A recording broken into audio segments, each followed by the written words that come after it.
Alright, we back? Alright, we're back. Gosh, where were we? Yes, this game, Smash Ultimate, is honestly just, sometimes it's way too big for its own good with the spirit mode.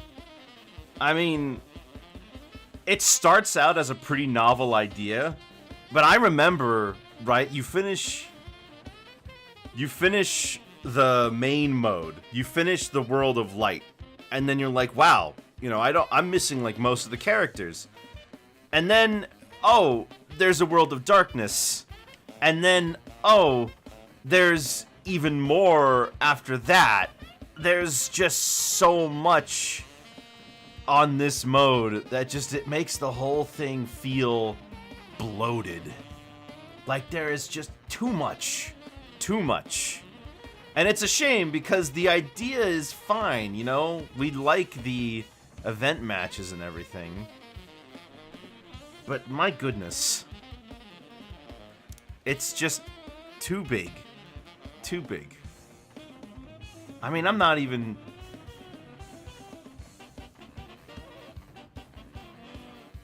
I don't know if I'm starting to hear more people say that, but Tears of the Kingdom? Really? I never thought Tears of the Kingdom was that bad. I guess for me, the thing I'm about to say about Tears of the Kingdom also applies to this, but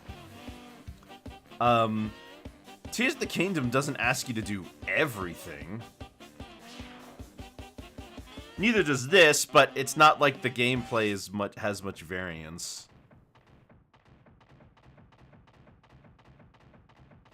You know what does suck though? That moment in the story mode where you get to play as Master Hand, you can't do it again.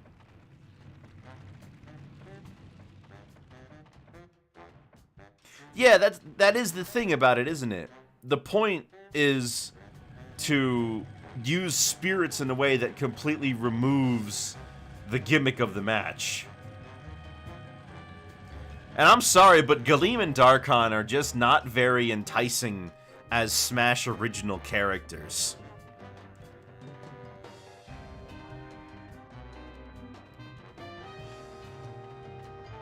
Yeah.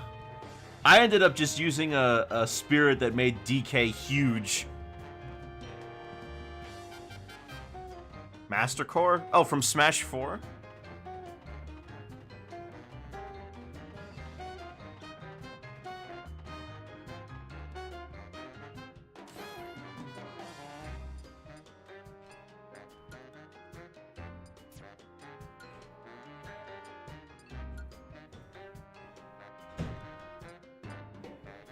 I ended up using, what was it?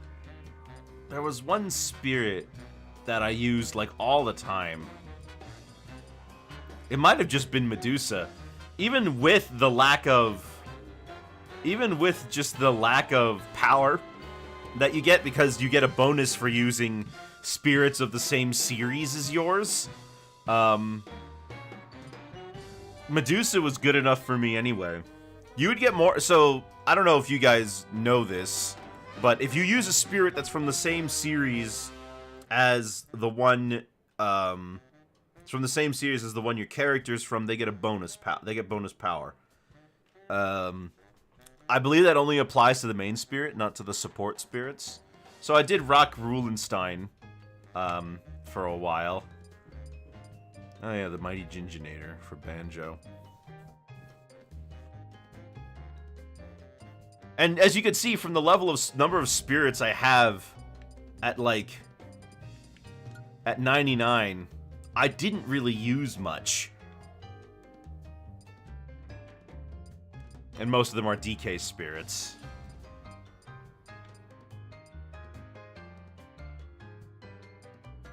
Oh, and of course, if you're playing as Rob, Rob doesn't actually have any spirits that work. All of Rob's spirits are support spirits, so none of them, he doesn't have a main spirit that he can actually get the power boost from. Of course, we can't, you know what? Might as well just go and take a look at all of the spirits in general. Can I just quit?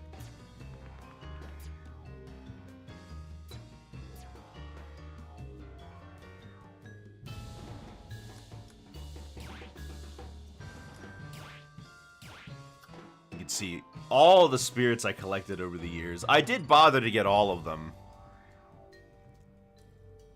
Yeah, because if you didn't get literally everything on your first run through, it would be a pixel hunt to go find them again. Especially in some of the more areas of the map that were designed to be more challenging.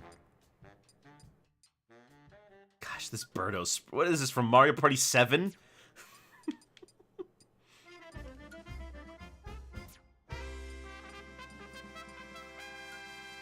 It's not even Toadette, it's Captain Toadette. It's not even regular Toadette. Gosh, this Daisy render, it's from like Mario Party 5. They could have used a different one. I mean, oh man, how many times do we see these renders? Like, my goodness, how many times have we seen this one? I remember this from back in the DS games. They just had it forever. And then, of course, the Koopaling ones are all over the place because they got this nice-looking one, but then they got, like, the New Super Mario Bros. Wii renders.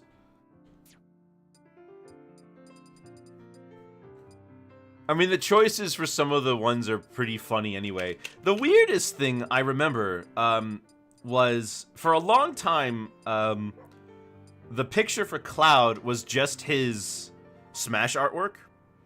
And I figured that was because they couldn't get the rights to use the artwork, and then they later updated it when they got Sephiroth. So I was like, okay, you know, that makes sense. But the other one that I don't understand is, why is Robin like this? Why is Robin the only other character who, like, has original art that they aren't using? And I must say, for the Pokemon, I'm really sad that they're using these awfully generic-looking art pieces instead of the Ken Sugimori art, because, man, these are sauceless. Why is Kirby 2D artwork, but the other two are from more modern games? And Wolf is from Assault, with his design that doesn't look anything like his Assault look. And did Wolf not have a render for Star Fox Zero? I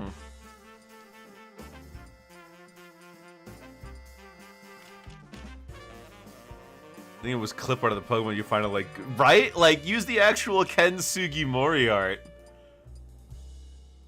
Hey, where's Furore?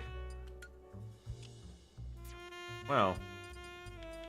But they got Ricky.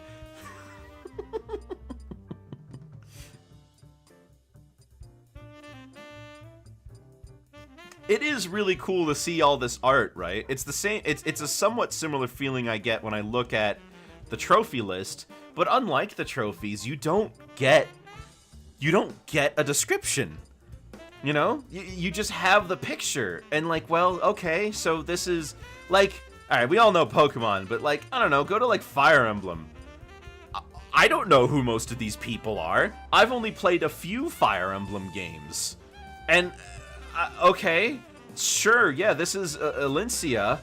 I don't know who that is. And there's no description for any of it anyway. I don't know why they're important or why you would choose them over someone else from any of these games.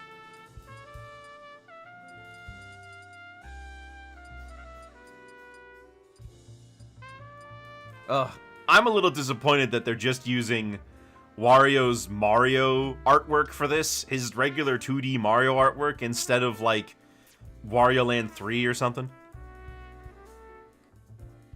Yeah, I mean, of course, the custom moves were a gigantic issue back then, but that was because they were balanced terribly. Although I don't know if it would have been worth it to balance them. Yeah, I don't know.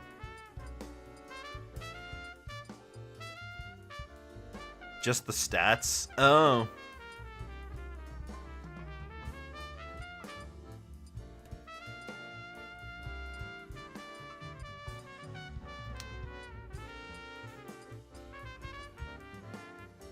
Can't turn off the R. Oh, that's right, the RPS mechanic. I forgot that still applies in multiplayer.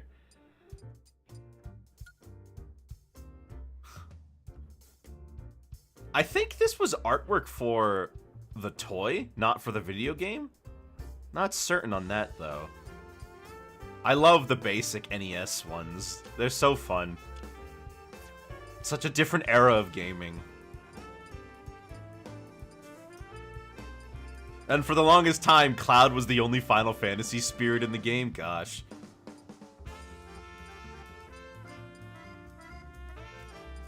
Look at all these 3DS games you can't play anymore. Of course, we can't forget about Giga Bowser, a Smash original. So, oh, that's another thing. If you are playing as the Miis, even though the Miis are considered to be Smash original characters and they use the Smash series symbol, they do get the power boost from the Mii series. Dr. Wright. You know, I never really made the connection until recently that he was probably named after Will Wright, the creator of SimCity.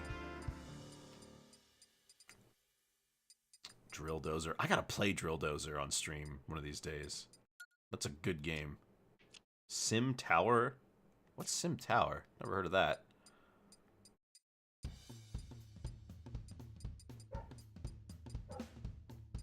Thinking of SimCity as a Nintendo series always feels bizarre. Well, the one game was made by Nintendo and they created Dr. Wright, so but the rest of the series is not, obviously.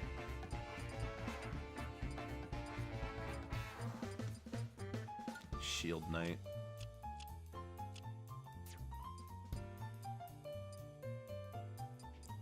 Rusty Slugger. It's funny they included both designs for this guy, because in the Japanese version he looked like this, but funnily enough, they were concerned that people would perceive it as a stereotype, what with the squinty eyes and the buck teeth, so they changed it to a more stereotypical looking dog.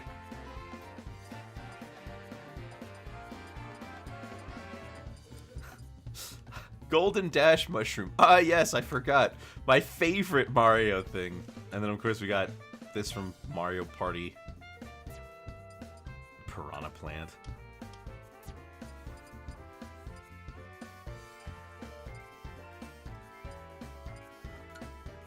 I'm a little sad. Because when I looked through the Banjo Spirits, that's when I remembered that, That's when I remembered that Tooty and Bottles actually don't have any renders from their own series. Somehow they managed to not make one for either of them.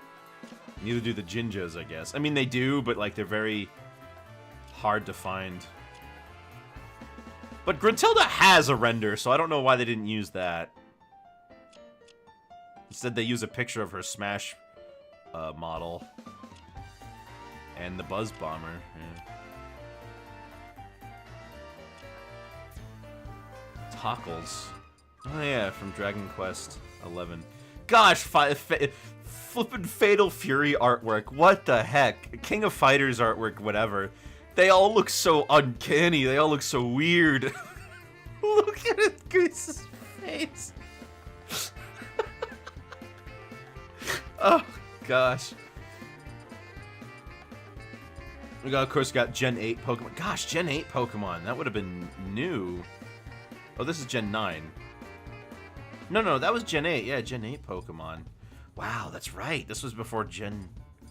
We got the Cuphead guys and Ring Fit. Look, we got some fine-looking people here. They're, like, very well-toned, right? And they're, like, golden gods, right? But everybody wants him. Everybody was down bad for Drago.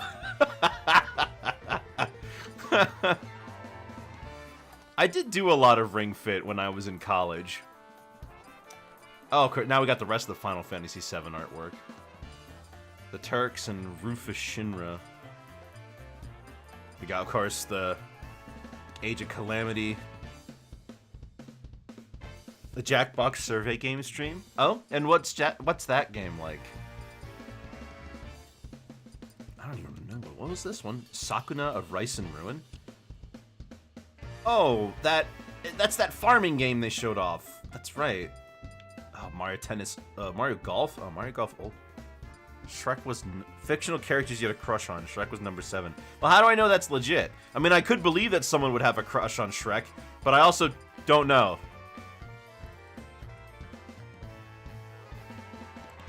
Yeah, I guess these were the last spirits they did. The Wonder Flower and the Talking Flower, right? Because they don't have any...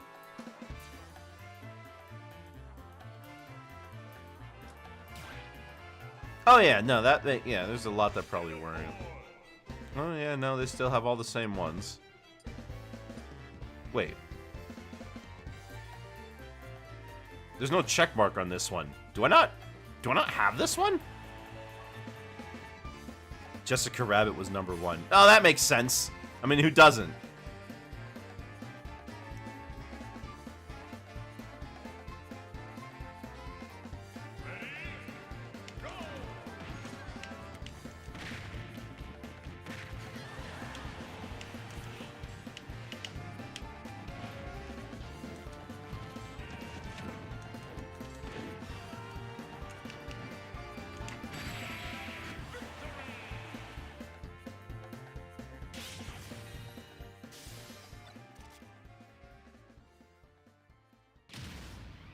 There we go.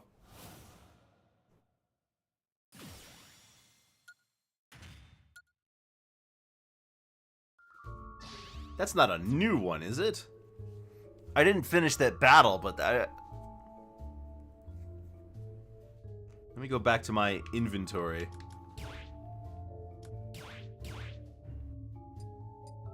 Oh, okay, no, I had that one already. Never mind then. I guess I just hadn't done that before. That's the other thing. I do not feel compelled to do the battles again. Not at all. I mean, does anyone? The spirit battles are not interesting enough for me to want to do them again, especially since I've probably done over like 900 of them. The challenge, this is the only Smash game where I've completed the challenge board, and it is by far the easiest challenge board in the entire series. No question. Like, thankfully, you know, I don't want it to be like Smash 4 hard, where they ask you to like complete the hardest difficulty of classic mode in one life without using a continue. I don't want it to be like that, but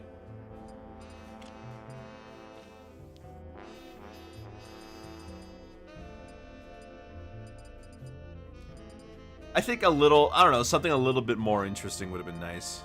Melee's trophies are definitely the hardest. I think what was annoying for one of the most annoying things about Melee was that in order to unlock Mushroom Kingdom 2, you had to in order to unlock Mushroom Kingdom 2, you had to get the Birdo trophy, and it was random. Squad Strike. I really wish Squad Strike, like, I really wish Squad Strike was a thing online, because I would have loved that mode. That would have been so fun, being able to use Squad Strike. I know, right? Such wasted potential. Stage Morph is cool, but I never used it. I'm sure there are people who did use it, though. I'm sure there are lots of kids who played this game, and they did Squad Strike, and they did Stage Morph. And I'm sure it was great for them. But I guess as someone who's mostly an online player, right, it's just not much for me, unfortunately. I mean, in general, this game doesn't have much in the way of game modes. You've got one main spirit mode, and the rest of it is to just help you get those spirits you're struggling with.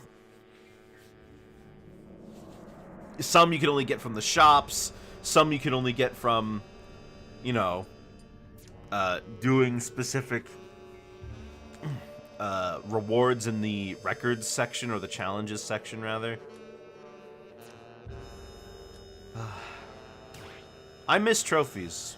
I think not having trophies was one of the bigger downgrades here. And I'm not sure there's really a way to reconcile it, because the reason we didn't have trophies was because of the 3D modeling and writing the descriptions. Making these event matches was probably a lot easier and less time-consuming. Step into the ring. You know, I wanted this to be like a more positive look back on Smash Ultimate, but I'm being very negative right now. 2SRXS.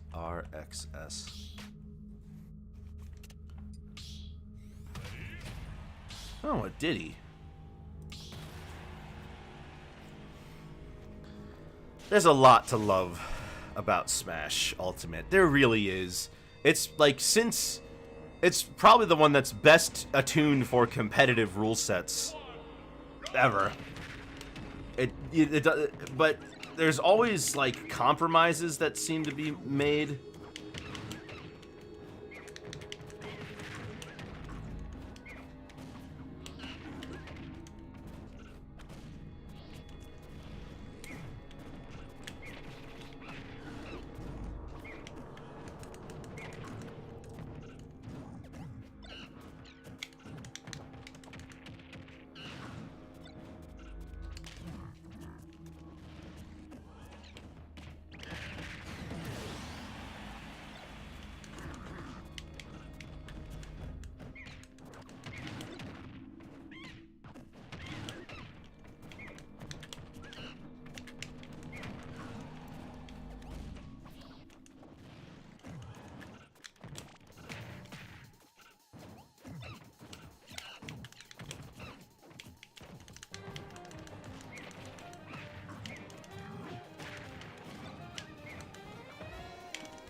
Okay.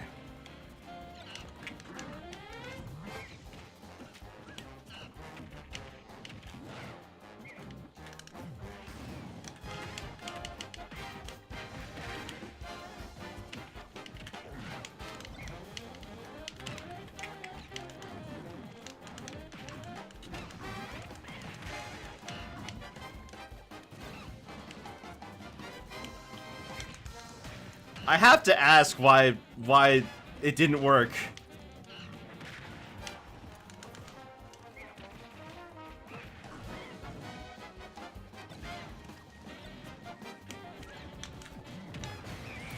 There we go.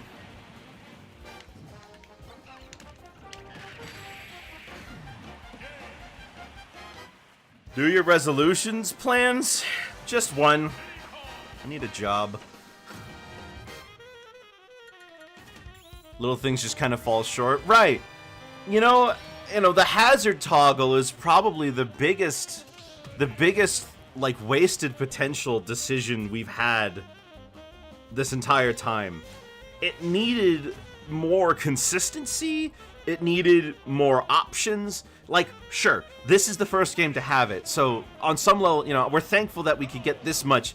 But ironically, it didn't give us really that many new stages we wouldn't have gotten otherwise, A hazards on stage list is not that different from the one we currently run.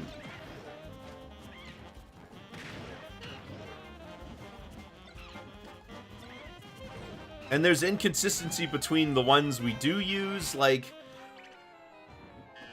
Town and City still has the platforms move into place when the stage transitions.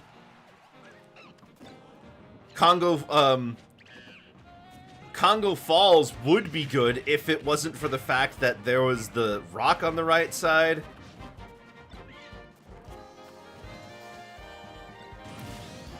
That, I don't know, that doesn't... Then, of course, there's the poster boy for this, Wily Castle, which has an issue of, sure, we get rid of the Yellow Devil, but now we also got rid of the things that made it unique. We just wanted the boss gone. We didn't want the rest of that gone. Not that that would have been legal, but, like, it would have been something different. Living Room has the problem of, it starts off with seemingly it has no more of the blocks, but no, it does have the blocks. They just don't appear right away.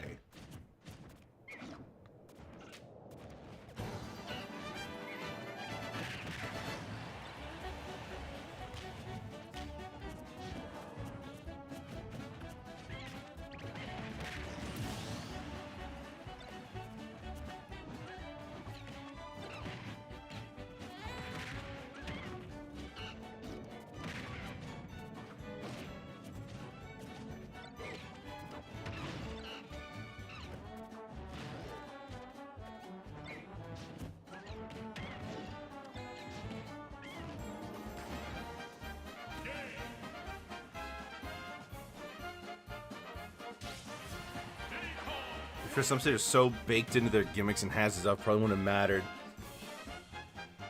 Yeah, I mean, not to mention the numerous stages that end up just being another battlefield. Like, we turn off the platforms on, you know, we turn on the platforms on Midgard and it's just Battlefield. Turn off the platforms on Fountain of Dreams and it's Battlefield with walls. And then there's, of course, all the ones that just become... Final Destination when they're off. And then we've got stages like Mario Maker where it's random no matter what. Or, heck... Minecraft World has layouts that would be legal and are unique, but you can't choose which layout you get.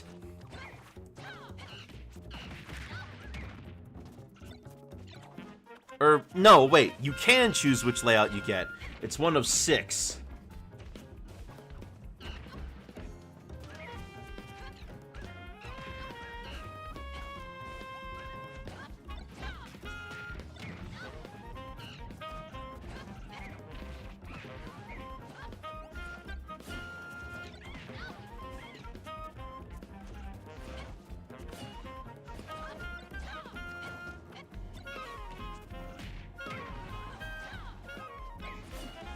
And of course, you know, having that one guy who's running all over the place and can't be stopped, some things never change. It's a fighting game like any other.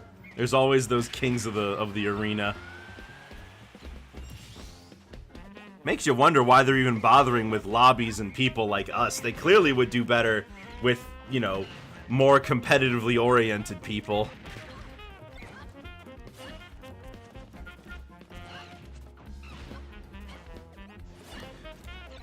Oh, yeah. I mean...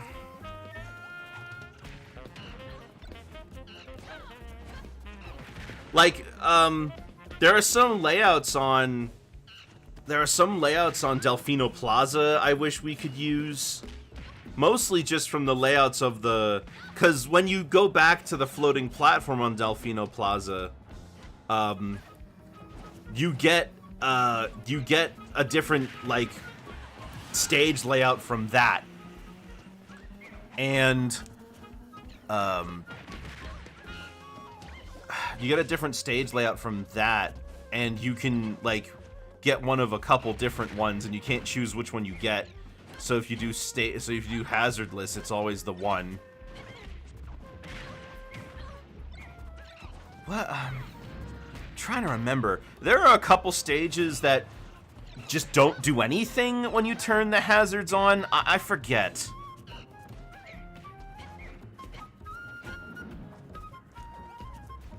Super Happy Tree would be at least okay if it wasn't for the fact that the stage still has so much real estate off to the right.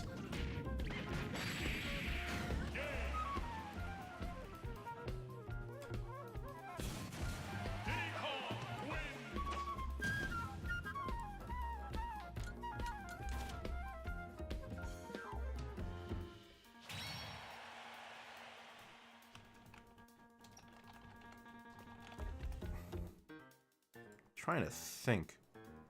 Forgot how Lucina sucks online SMH. Maybe I should have changed it so that we just get a completely random rule set.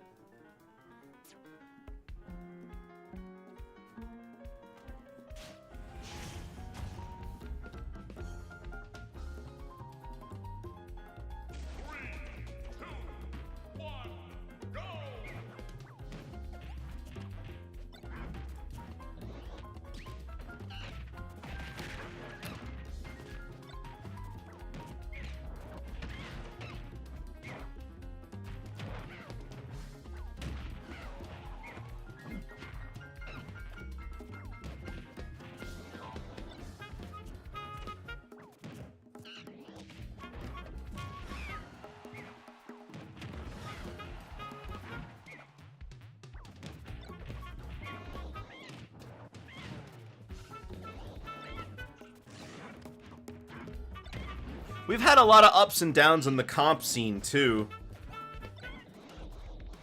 I'm gonna be honest, I kind of prefer back when Joker was tippity top. Joker, Pichu, and Peach were looking like the ones who were gonna make it all the way up there. I kind of prefer that a lot more to the era we're in now, where we've got Steve and Sora. I don't hate the fact that those characters got in the game at all. I just really have a problem dealing with them combat-wise.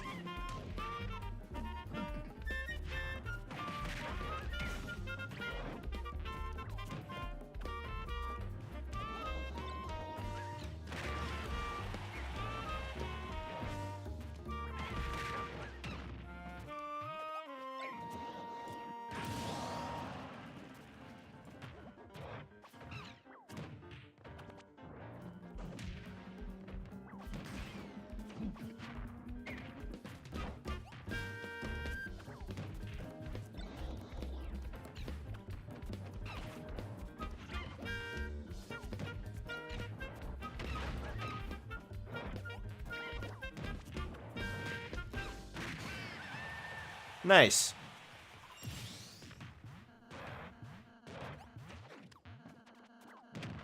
Wonder if anyone's gonna be able to take this guy down. I hope someone does. Nice.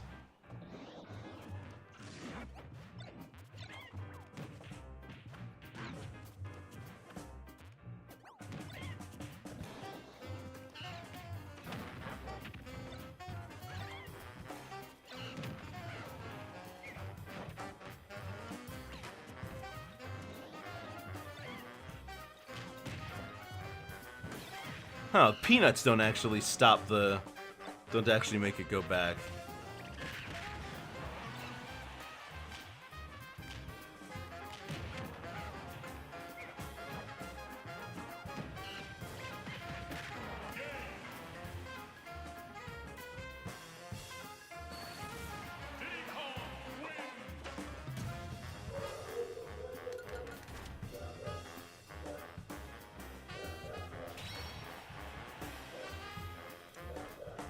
Well, they rotate when they get to me, so they have to go to the back. You know what? Let's go through Smash year by year, and let's talk about some of the stuff that happened each year. Let me just go and check Smash patch notes. Yeah, check the Smash wiki. Show me what we got.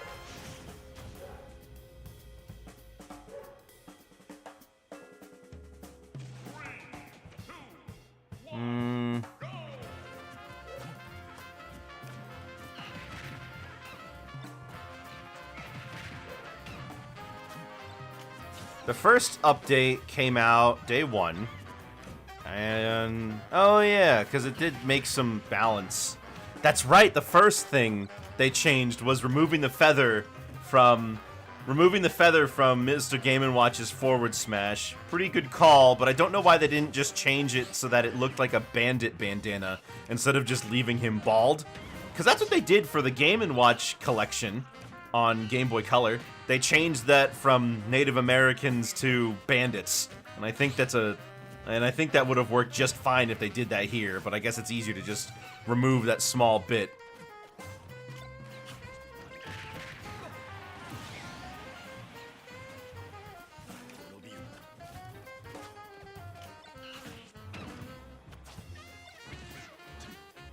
Rex, that's right. Rex's Mii Fighter costume was a special bonus for buying the DLC, because they were straight up. They were just like, sorry that you don't have. Sorry, we're not adding Rex to this game. And I guess they still haven't all this time later. Stark contrast between the more aggressive and interaction-heavy meta when the game first came out compared to now, where it's active defense as your opponent slips up. So we've just gone back around to Smash 4 again, haven't we? Like we're back at defensive play being king.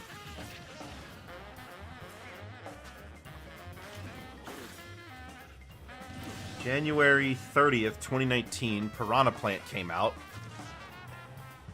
Oh, and that was when they added pressing both jump buttons to get that short hop.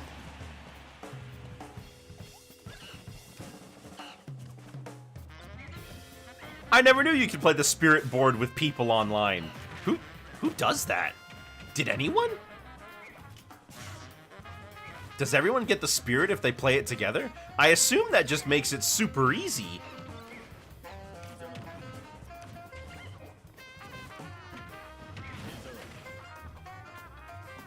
And then they added Partner Pikachu, Partner Eevee, Dice Block, River Survival, and the Golden Dash Mushroom. And that was back when, oh my gosh, that's right. You know, that was back when they were like, we've made balance changes. And then and that was it. They just say, we've made balance changes to the characters, and no one, like, knows, because they didn't bother to tell anyone any of it.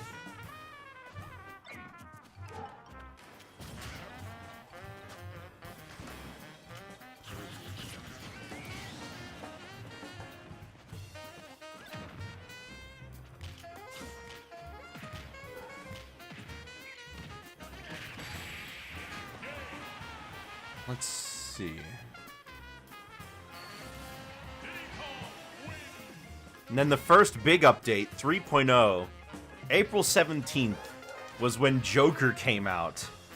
Remember, like, when Joker first came out, oh my goodness, there was such hype around him.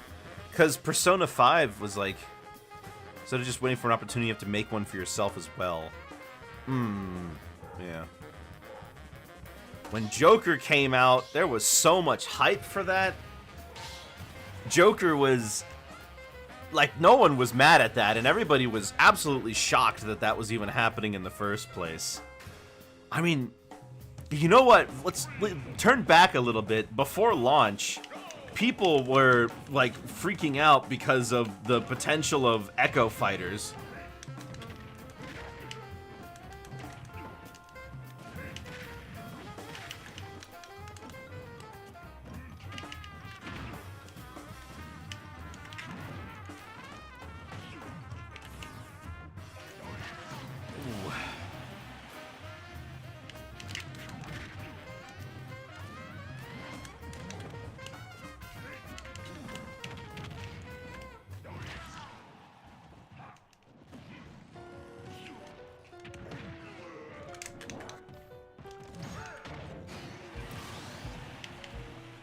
Half were hyped and half had no idea who he was. That's true. But that was the beginning of people asking for Persona 5 to be on Switch.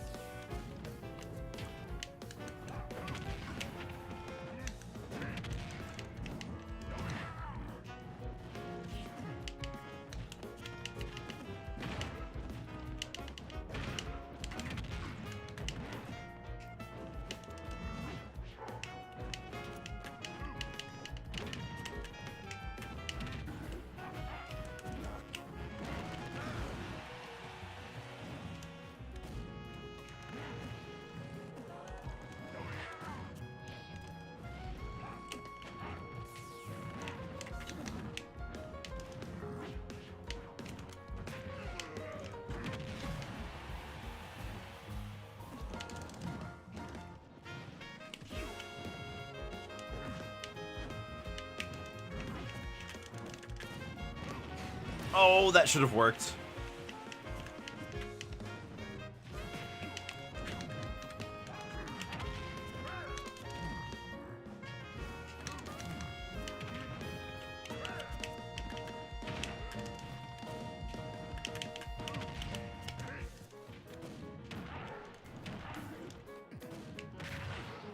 Oh, he didn't put the gun away.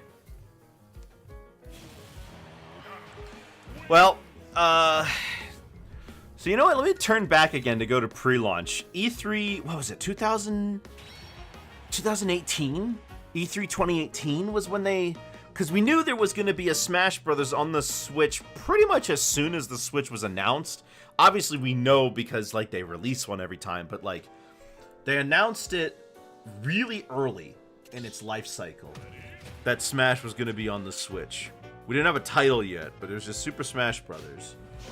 Then in E3 2018, we finally got our first taste of it when they had the trailer that revealed that every single character was coming back. And that had me hyped like nothing else. Goodness gracious, though, that was almost 7 years ago now. But I remember when it happened, too. I was at my grandmother's house. I was briefly going over to her place to help her out with a few house chores and the like over that summer. And I was a junior in college. I was going into my junior year that year, right? Yeah, because I graduated in 2020. What a year to graduate, huh? Anyway, I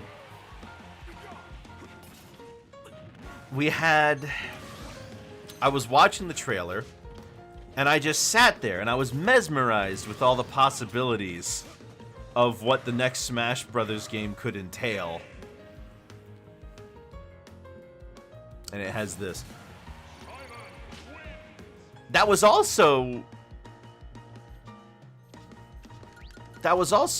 the time we had, that was also the same time they revealed K. Rool, right? K. Rool and the Belmonts and Chrom, they were all revealed at that time.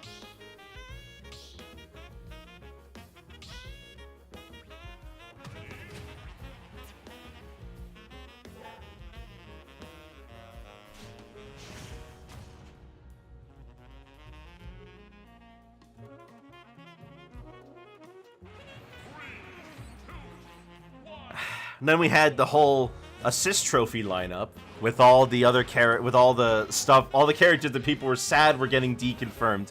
And of course, right after they had basically just revealed Echoes as a concept,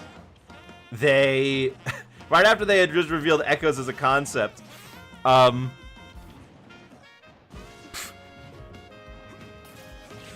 goodness, they had Shadow missing from the assist trophy lineup, and we had Knuckles instead. And everybody was like, "Oh, we're getting Shadow. Knuckles is missing. We're getting Shadow." And Echoes do feel very underutilized, but I also know that you just dislike Echoes conceptually. I have a buddy who just hates Echoes, period. And I said, well, you know, it's not really a choice between getting an Echo or getting another character. It's really a choice between getting the Echoes or getting nothing. And then he just didn't want them, period. He thought that they should all just be removed, which is crazy, personally, but whatever. Love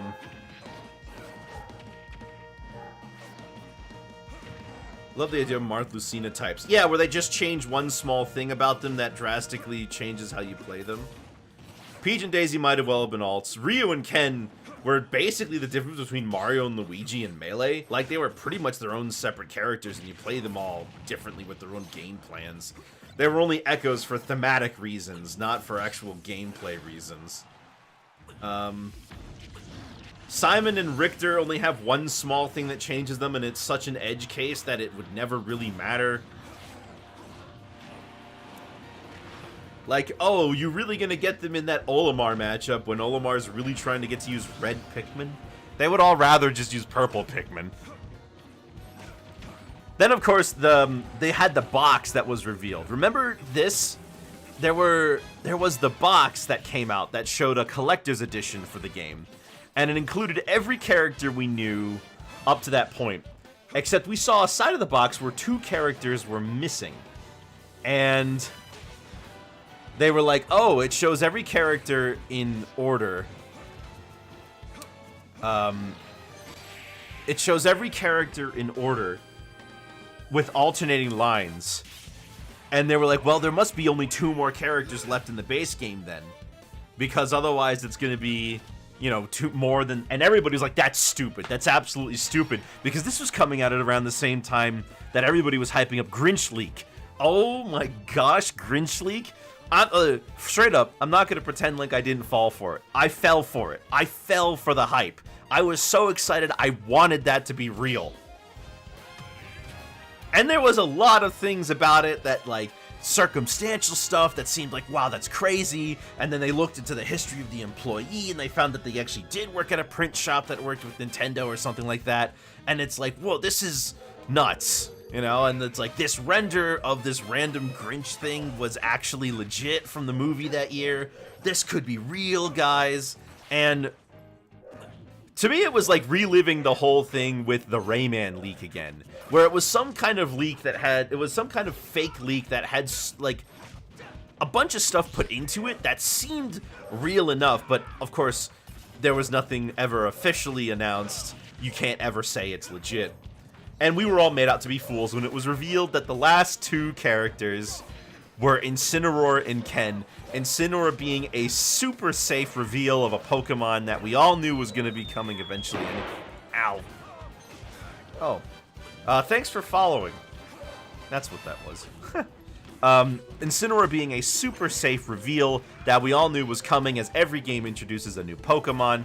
And then, of course, Ken being probably the, like, most underwhelming reveal, period, right? Because I'm sure some people were really happy for Ken, but like, oh man, we're getting, the final reveal is an Echo Fighter. What a letdown. And just to add insult to injury, they revealed the first DLC character, a bonus for pre-ordering it, if I remember correctly.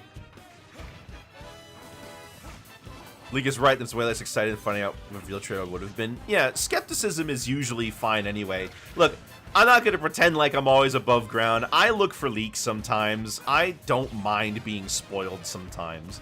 I think it's fun to have, when leak culture comes around, it's fun to like, what's real, what's not real, what's likely to happen, all this other stuff. It's like, is that circumstantial evidence? Is it legit? Like, who knows? And of course, at the end of the day, it's all a wash because we do eventually get to know anyway. But the reveal of, and of course, the absolutely kicking us when we were all down, when we were really sad that these are the last two characters. The first DLC character gets revealed, and it's Piranha Plant. Oh my gosh, the Bandana D fans were raging that day because we all the people were talking about Mook with a hat. Mook with a hat. He's just a generic enemy. All he's got is a hat. He's not important to be in the game. Well, here's a basic enemy that has nothing going on. He's just a Mook.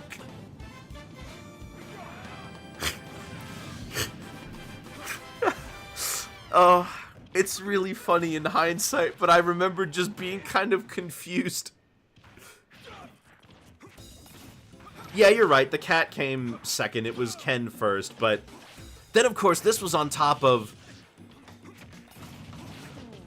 this was, of course, also in the middle of Vergiben, one of the most prolific leakers of the entire pre-release, who had pretty much everything completely right. People were like, he was like, Isaac's not in the game. He's an assist trophy. The last two characters are Ryu and Ken. There's the Grinch leak is fake, yada yada yada. But people just didn't want to believe it. That's what most of the pre-release was for me. Getting every day when they talk about when they would upload a trailer for each individual character one at a time, and then of course you'd have to wait for them to talk about them, or to show off something new, or to see what moves are different, because they had all those trailers. Oh, of course, Fatal Fury got leaked for two reasons. One, they accidentally included SNK's name in a pre-release. They also included SNK's name in an update leak, in an update page, when they weren't supposed to.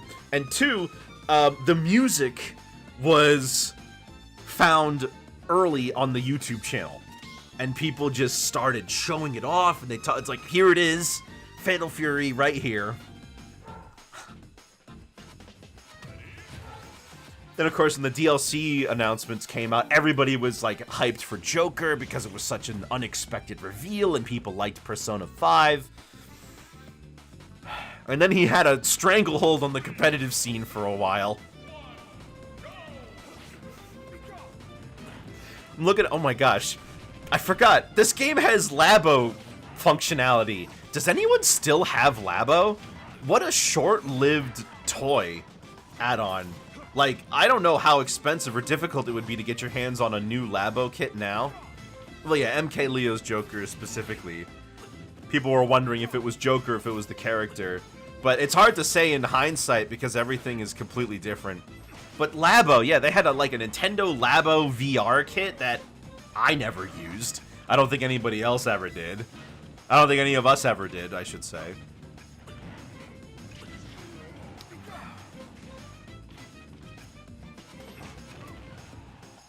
You're going to build your cardboard toy and be happy. Hey, if I was gifted Labo, I would probably have fun building the thing. Just the VR one is probably the most useless one. The set that looked like a piano and you could have all these different fun things to do with it seemed like a lot more entertaining.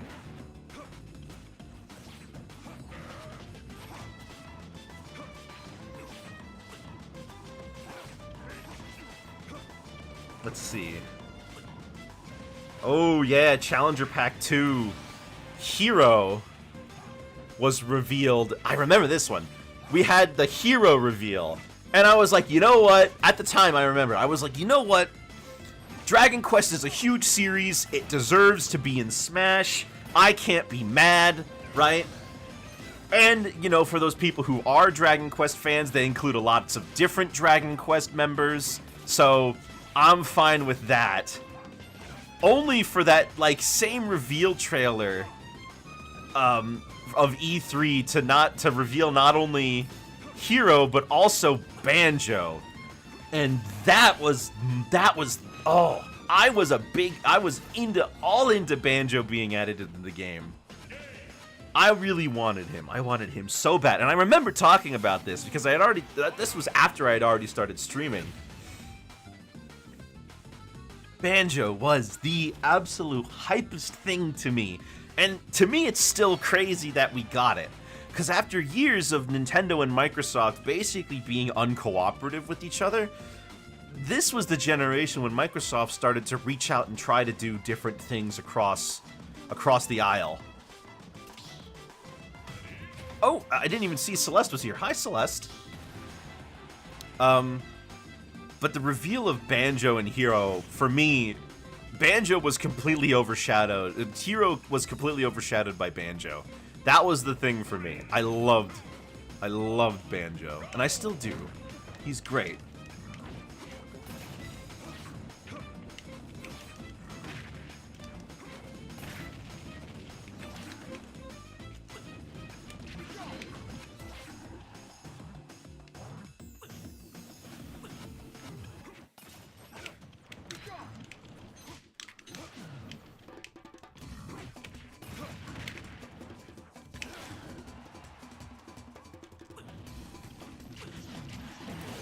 Ugh.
You're allowed to remove songs from your queue. You should be able to remove songs you put in.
Ugh, boy. I mean...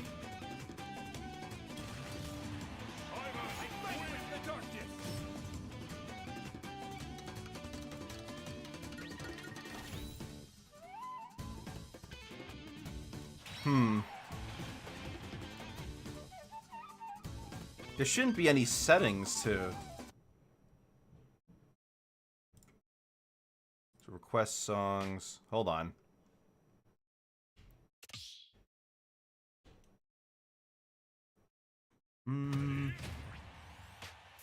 There's nothing here about letting certain people delete songs.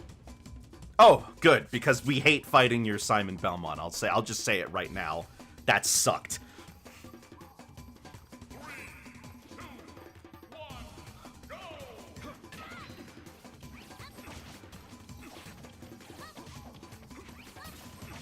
Because I don't want to spend my last days I don't want to spend my last Smash stream reliving all the worst moments of Smash. I've moved on. I've matured. I've moved away from hating Ness, and now I hate I hate the Alright, you know. I've moved on from hating Ness. Now I hate the Belmonts and Steve.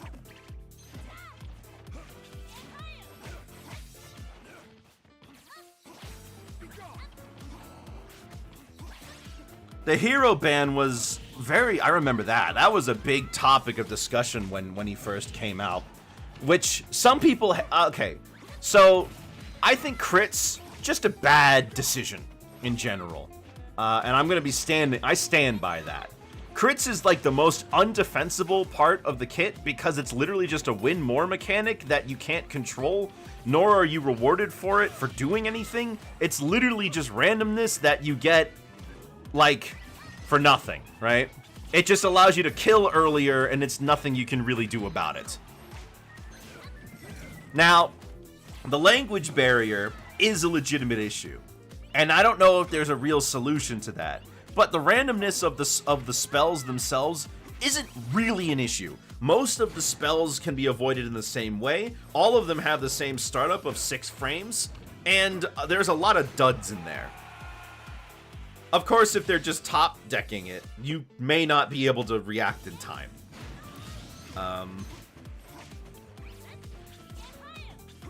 My discrepancies about whack and thwack aside, those are generally pretty easy to dodge, and they have a low chance of killing at low percent, but we did see some kills go through with those.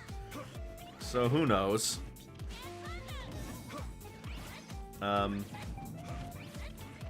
By comparison, though, I remember seeing, by comparison, I remember seeing a lot more people talking about Banjo pre-launch, but he left absolutely zero impact post-launch. He just came out and didn't leave any impact at all on the scene. He was utterly okay. People just kind of dropped him quickly. And he didn't have a playstyle that a lot of people who wanted him really wanted to deal with. He's a zoner, a mixed rushdown melee type character who's very combo heavy. Oof, kamikaze, yeah.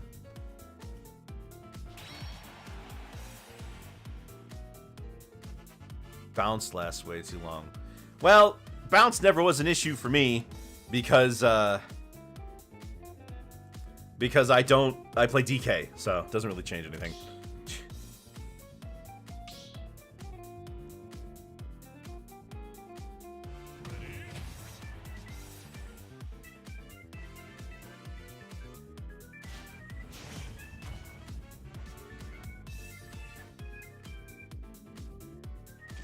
Someone finally did make an impact with Banjo competitively? Really? When did that happen? See you later, Alazonia. Thanks for playing with us all this time.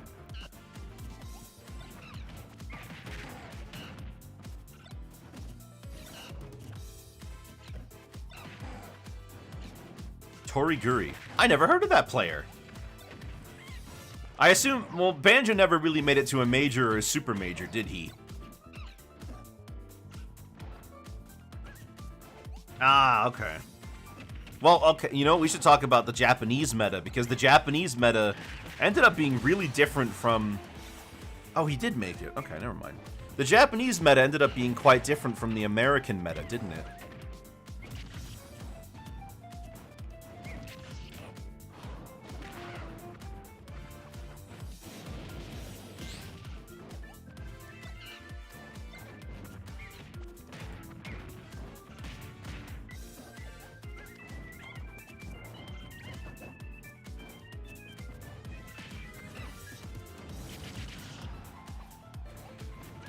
A Canadian major, Battle of BC. Oh.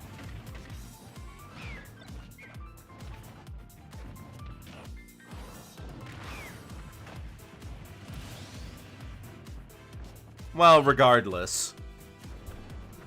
And then after Banjo, who was the next character after Banjo? Terry. Terry, I remember in my circles, Terry was kind of like, oh, that's neat. People were I know a lot of us were talking a lot more about the absolutely insane number of music that he came with. He came with 50 songs. That's the largest any, like, singular fighter came with in the history of the series. And of course, we got, the whole thing about fighting game characters and auto turnaround. Terry, by far, is the easiest to play, if I remember correctly.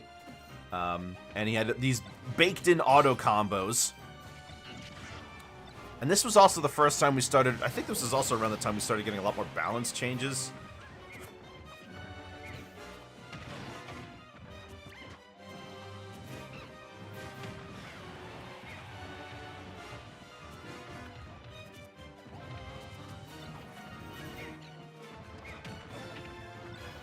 And then the absolutely last character revealed for Fighter Pass 1 and the one that had the most negative reaction, and I'm pretty sure they knew it would have a negative reaction from some of the fan base. Byleth, the most okay, fine, whatever release that I ever did see. Like, everyone was just, whatever, let's get this over with. I want my, like,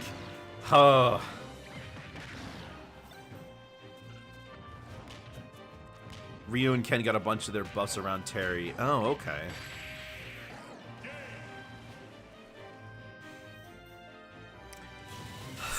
Byleth.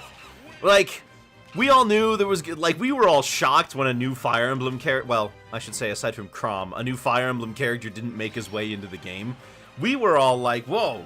Like, there's definitely... Like, how is there not Byleth in the base game already? And it turns out that... Yeah, how come? It's because he released too late.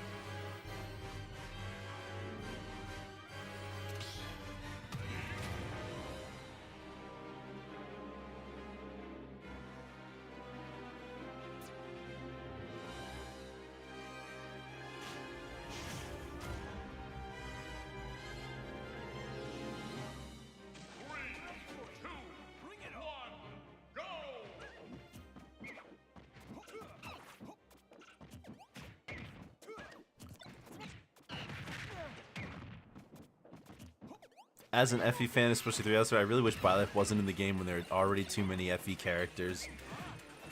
I don't think... I guess I can agree that Fire Emblem is overrepresented, but it's also a crazy long legacy series for Nintendo, and it's been around since the Famicom days, so I don't blame them for having so many. I guess I do blame them for having more than Mario, though. And more than Pokemon.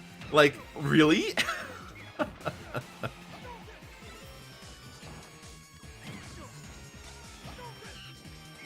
I really wish we'd get a new Pokemon character that wasn't just from the most recent... Try to make an effort with some of the patches. I know the pandemic kind of messed with development, but it didn't feel like they even tried, and that fluff that ultimately meant nothing. Yeah. Oh, you got your Rosalina amiibo today? Pokemon has the same amount? Do you really think that Fire Emblem and Pokemon should have the same number of characters? Okay, you know what? Hold on. I'm gonna preface this for a second. This kind of discussion ends up turning into toxic conversations about who, quote-unquote, deserves it more. There was a lot of discussions like this back in the day. I don't really want to get too into that, but I feel like I can make an exception for Pokemon, because Pokemon is, like, the biggest media franchise of all time. But I also wish that we wouldn't just get the Pokemon from the newest game every time. That we'd get a... Like, the last time we got a Pokemon character that wasn't from the newest game was in Brawl, when they added Pokemon Trainer, and we got Squirtle, Ivysaur, and Bulbasaur, right? Squirtle, Ivysaur, and Charizard. Excuse me. Squirtle, Ivysaur, and Bulbasaur. Yeah, no Charizard, just 2 grass types.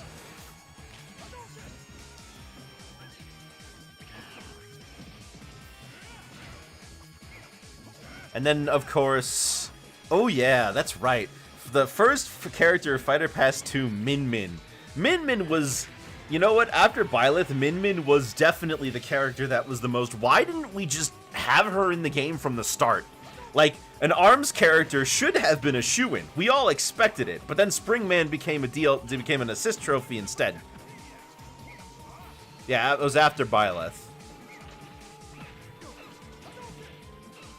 Min Min was fine. I kind of hated the range being DK and all, but I don't remember people having an issue with Min Min too much, because I feel like most people were of the opinion that Min Min was... Yeah, we should have gotten an ARMS character in the base game anyway, and it probably would have been Springman if they didn't make him into an assist trophy instead. But if you ask me, I would have turned Springman into the character and made the assist trophy Ribbon Girl or Min Min instead. But that's just me. Min Min's fun. Stage is neat. What starter do you think is getting in, and why is it Meowscarada? Well, we have another generation coming on the way, don't we? Like, it's about time for them to make another one, considering the release schedule of the last couple.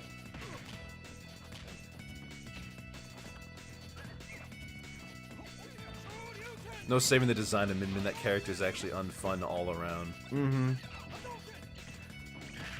I mean, it's not like this is the first time that we've skipped a generation either. We don't have any Gen 3 or Gen 5 representation with the characters. And I guess the only Gen 2 rep we have is Pichu, and I don't know if that really counts.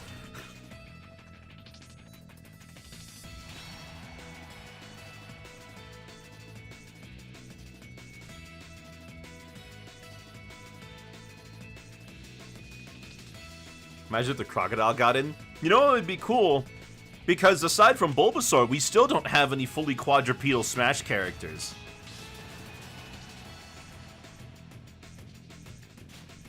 Min Min had ban calls in Japan? What was the reasoning for that? I didn't know she was that oppressive.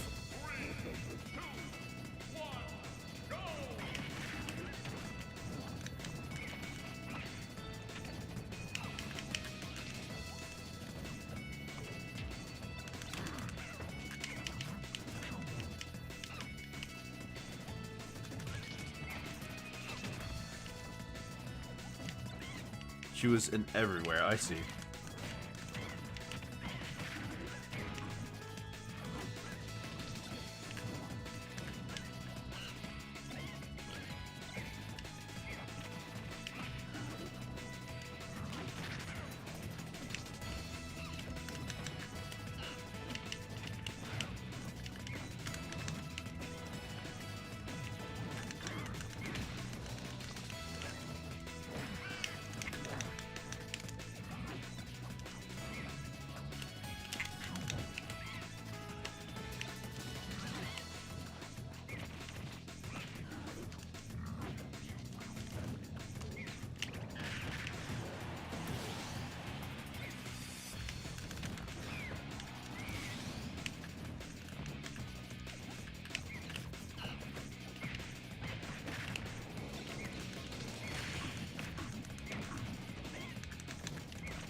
It's even weirder, though, that Min Min didn't get her own stage ramen bowl. She got Spring Stadium for some reason. Like, if they were gonna add Min Min, why didn't you add her own stage?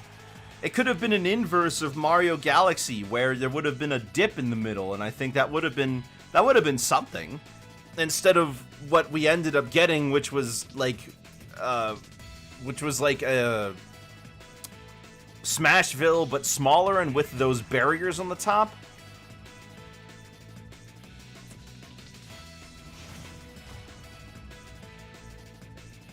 That's the thing. Spring Stadium is fine, if not for the top, but it doesn't really matter anyway, because now we have Hollow Bastion, which is Spring Stadium without the top. The sides are angled up, that's unique. Only when the springs are on, right? I thought it was just normal otherwise. That's true, she got to remix a ramen bowl.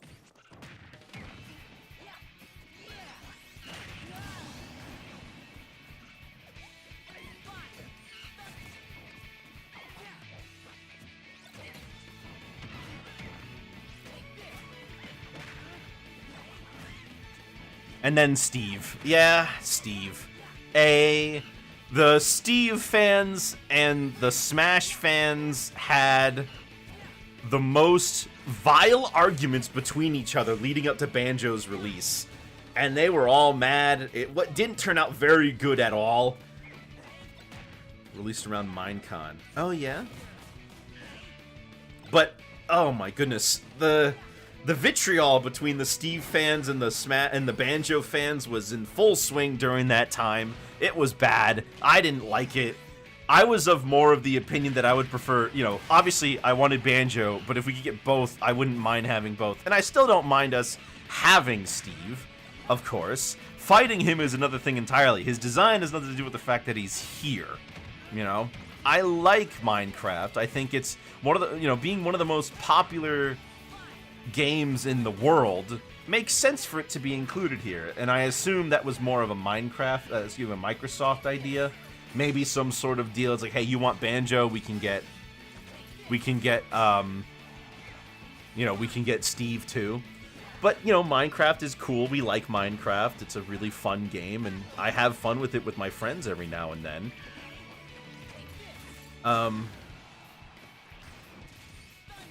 Yeah, Steve deserves to be here. Everything else about him is the problem. I hate fighting him. I don't like the stage. The stage would be, like, fine in most cases, but it's got that thing where you can't change... the layout at all. Wonder how Sans would be designed. That's a good question. I don't know.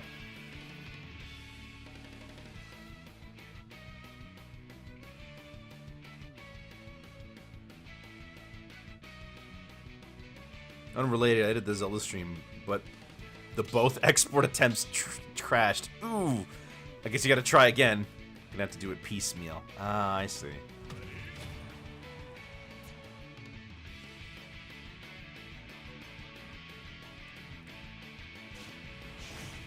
And of course, the Minecraft music was surprisingly a banger. Of course, I'm a little sad we didn't get Pig Step, because Pig Step was such a good track, but, man... everything around Steve was fine. He deserved to be here, and the Banjo and the Minecraft fans finally shook hands when they both got what they wanted, so it didn't really matter in the end anyway.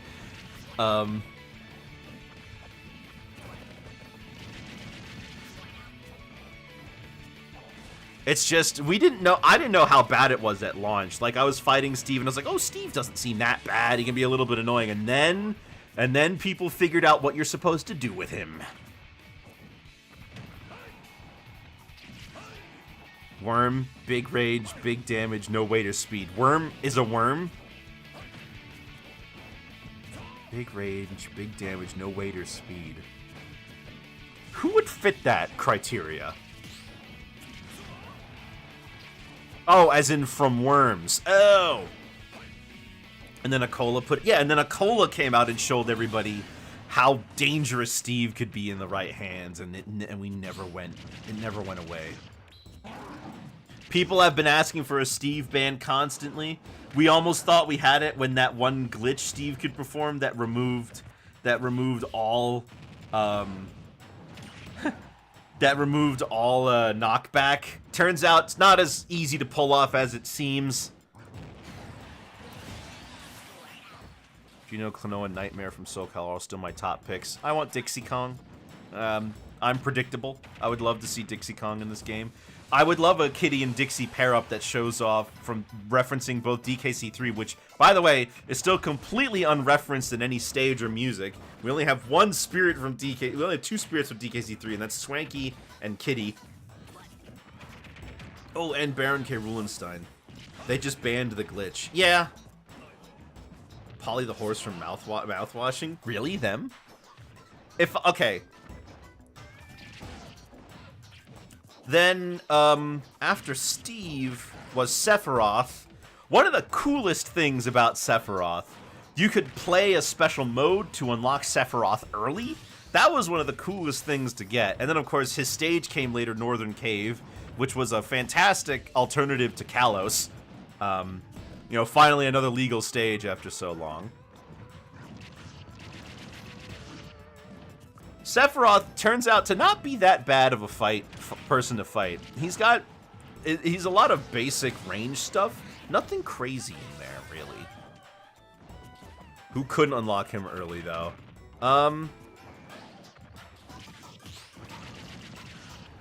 Wasn't it only if you didn't buy the DLC pack you couldn't unlock him early? Or could you still unlock him early, you just didn't get the stage and the music? I mean, they must have known how popular Sephiroth was in order for that to happen.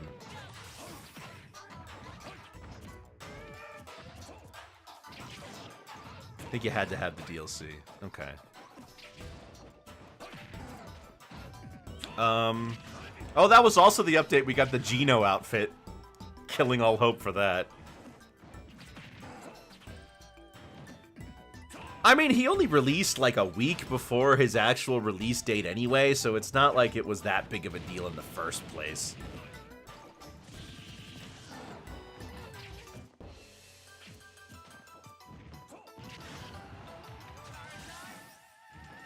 Then, of course, we've got Pyra and Mythra, a character that people saw coming. But probably there's still a lot of people who were, oh no! There were a lot of people who were holding out hope for Rex.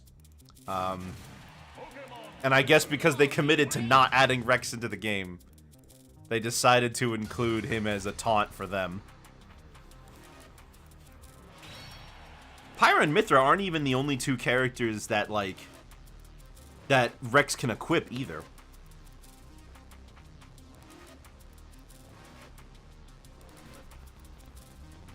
And of course, they didn't make as much. Are you sure he'll come in the next game? What about the protagonist from Xenoblade Chronicles 3? What about Uni? I would take Uni. I think Uni's funny. 3, 2, 1, go!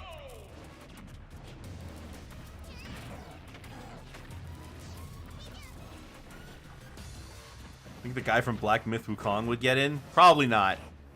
Nintendo doesn't have much connection to that series. I don't think a lot of Nintendo fans played that game.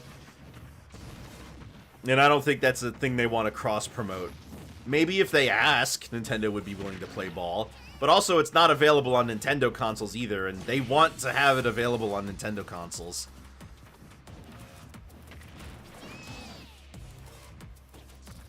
And then, of course, we got the, oh, man. They could just have him shulking those two. Yeah, I guess so. Well, that's not an unspoken requirement. Keep in mind, Persona 5 was not on Switch when it got released. Was not on Switch when Joker came out. Neither was Banjo-Kazooie. In fact, Banjo was a character that they added for historical sake. But there are a couple of reasons why characters get chosen that we have acknowledged before. None of them are surefire yes, no, and of course ultimately it is up to Sakurai who decides gets in or out, but for one thing, Are they important to Nintendo history? Tends to be a big one. Like, Street Fighter is important to Nintendo history. It's also just an important game in general. Banjo is an important character to Nintendo history, as he was one of the big names on the N64. You know, stuff like that. Are they big games in general? Minecraft, big game. You know, that's such a Dragon Quest, a big game. Those are such big names that you know, them getting in is more of a foregone conclusion. Are they people that Sakurai just likes? Terry. No, I have Fatal Fury for the Super Nintendo.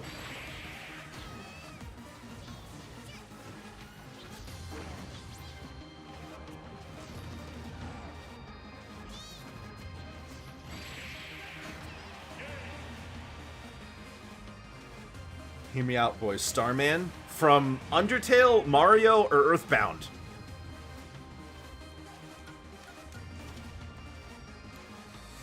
Or Deltarune, rather. From Deltarune, Mario, or Earthbound?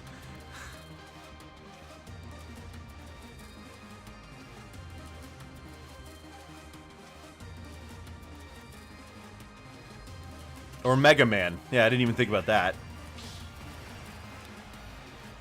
Think being related to Nintendo is completely irrelevant? I don't think it's completely irrelevant. I just don't think it's the #1 most important factor. I think they would rather pick characters that are closer to their own base, that are gonna... Because they do try to make a mix of characters that are exciting and characters that, like, are, like, fun and characters that they think would be interesting.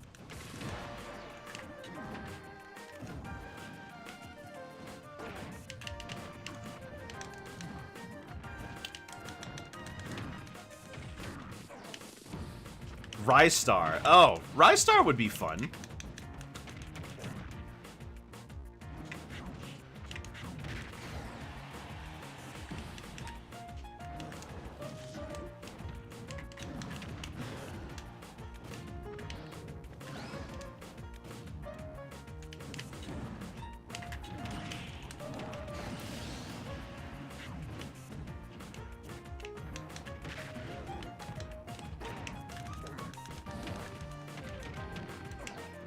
Then, of course, we have Kazuya. Oh, Kazuya. People knew how strong Kazuya was going to be from the get-go. They knew that he was a force to be reckoned with day one.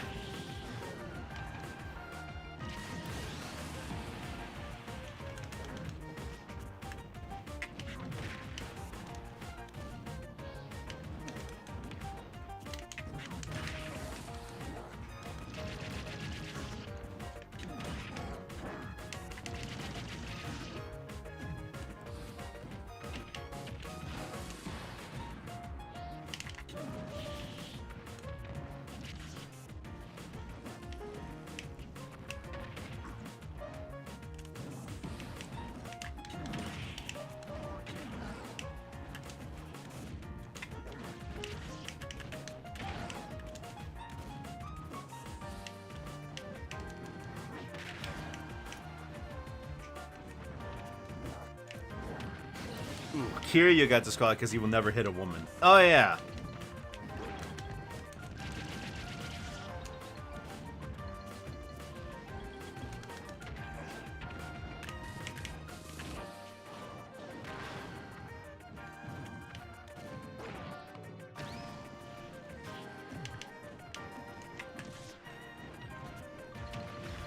Oof.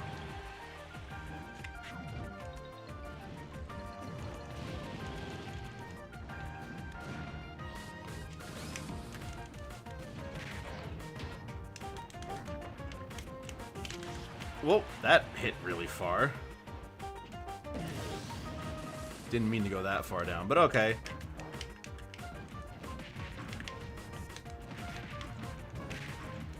Luigi, really? Didn't expect Luigi to be the Kaz killer.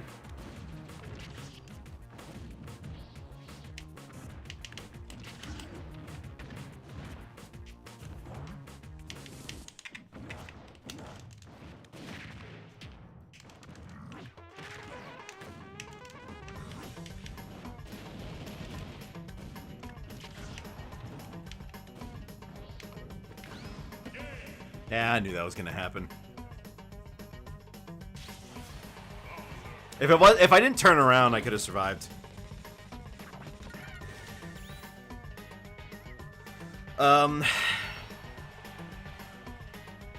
Yeah, it came with the Mishima Dojo stage is fine enough. You're the every viable newcomer is top tier at first, to be fair. I don't remember people saying that with Banjo, but I do remember people being annoyed at the prospect of Wonder Wing. I don't remember anybody ever thinking he was ban-worthy. Or, like, overpowered. Banjo's why I said viable. Oh, yeah, no, fair enough.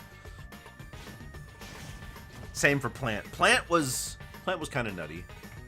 His best player in Riddles is trying to not play Kazuma much because he doesn't enjoy the Devil Man. Is he winning too much? Is that the thing? Or is he, like, is it just not fun?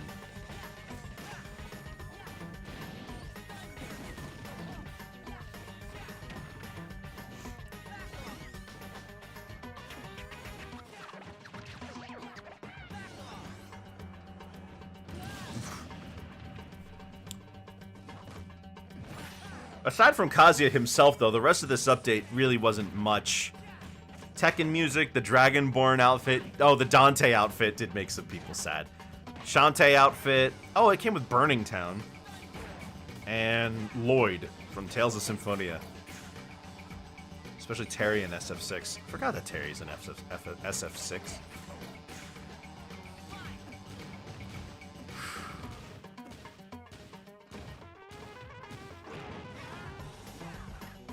And of course, the Final Fighter Pack 2021. Gosh, it's been 4 years now. October 18th, 2021, we got our final character revealed for Smash, Sora. And I know that one, that had a lot of hype behind it. The teaser had Mario and Sora hugging it out. They did that one zoom in. Yeah, the character Saucy's playing right now. They did that one zoom in on the Mickey on the band. Sora. A character I didn't want, but I also couldn't really pretend that I was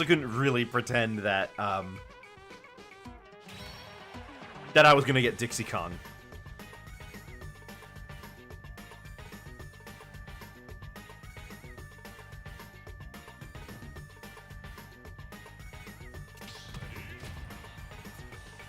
Really a Dark Souls fake out? Darian is still convinced. I am a Dark Souls fake out. No, I didn't think that was going to be a Dark Souls fake out at all. Because of the fire? Wasn't that just a flashback to the original teaser? The one that had Inkling looking at the Fire Smash logo?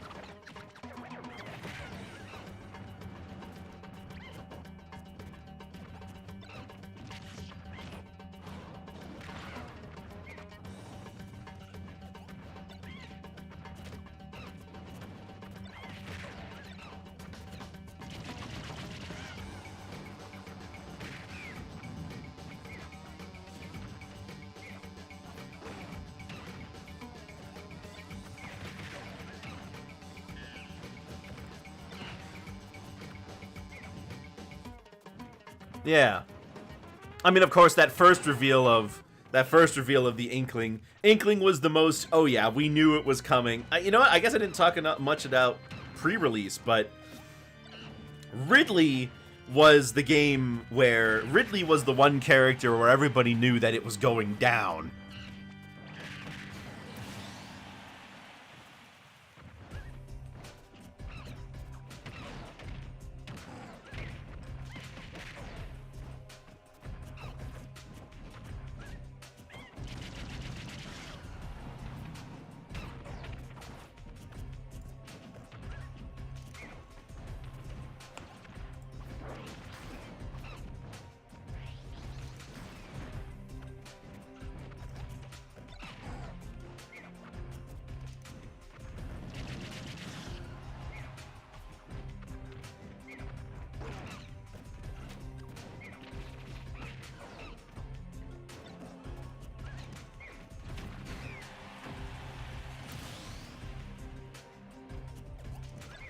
And then remember the original trailer that started showing off all the characters? Like, we never got so many characters confirmed at once. Remember back in the Smash 4 days? How long were we waiting for them to confirm that Yoshi was in the game? Like, it took a crazy long time for them to say, oh yeah, Yoshi's in it.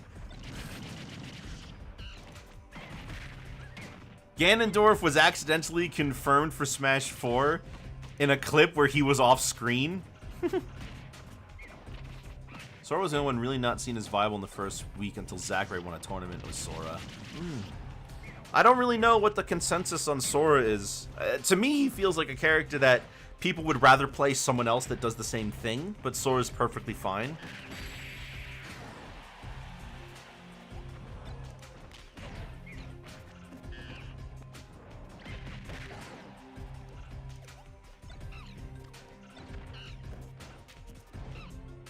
And then more or less zero results until Kameme started. Or Kameme. I don't know how to pronounce it. How do you pronounce it? Kameme or Kameme? Or Kamimi? Kamimi.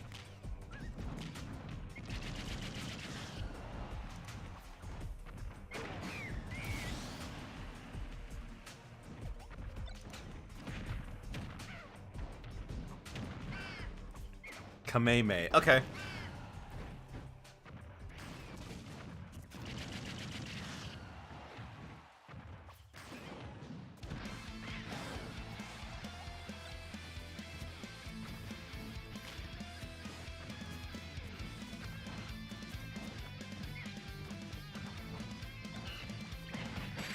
Ugh.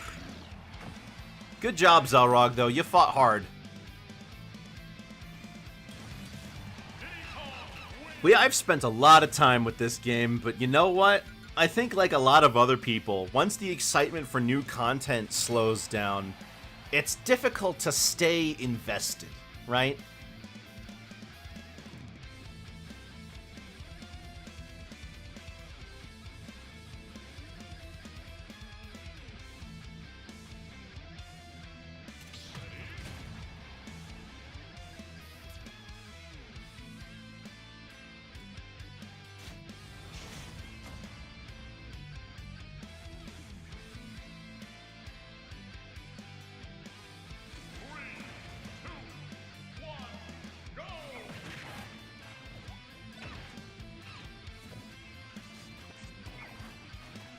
If I had the money and time for League of Legends, I'd play a lot more. Maybe that's it. Ultimately, the fact that I've been doing this online for all these years has really hampered my ability to engage with the game in a fun way. Of course, then there's also my own personal issues about the fact that I suck at dealing with losing in games like this.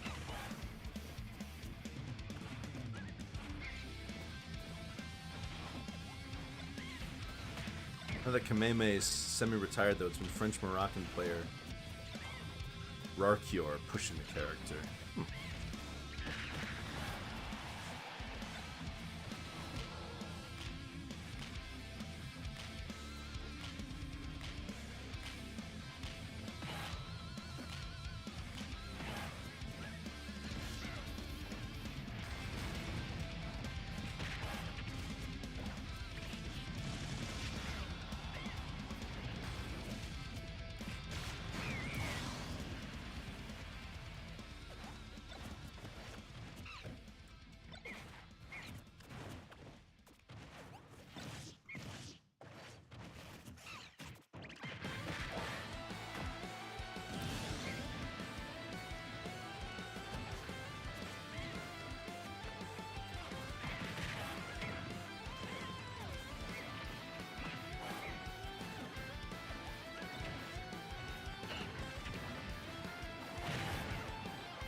You know, I wouldn't...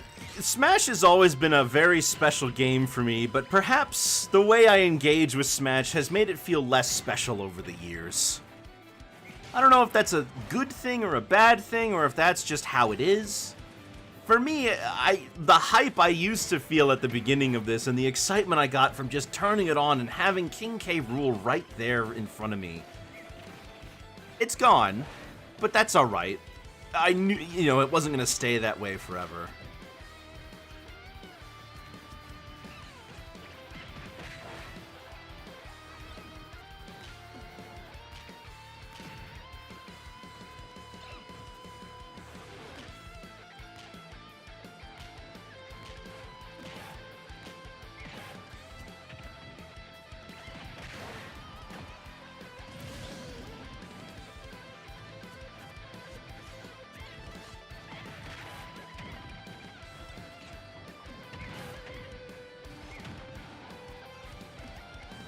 I hope the next Smash game, whenever that one comes out, makes me feel the same way. I don't get hyped for much anymore.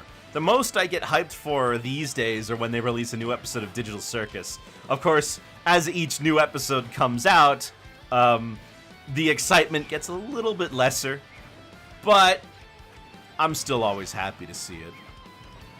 I hope the next Smash game gives me a lot to play around with and to mess with. I hope we see a real evolution of the ways that this game can improve. Make it feel a little bit more at home with how other platform fighters are doing things. Maybe not necessarily remove everything that makes Smash Smash, but like, I don't know, add a little bit more options here or there, some quality of life improvements on that side or this side. You know, the sad thing is that almost all of those banana peel tosses would probably be reactable if we weren't online.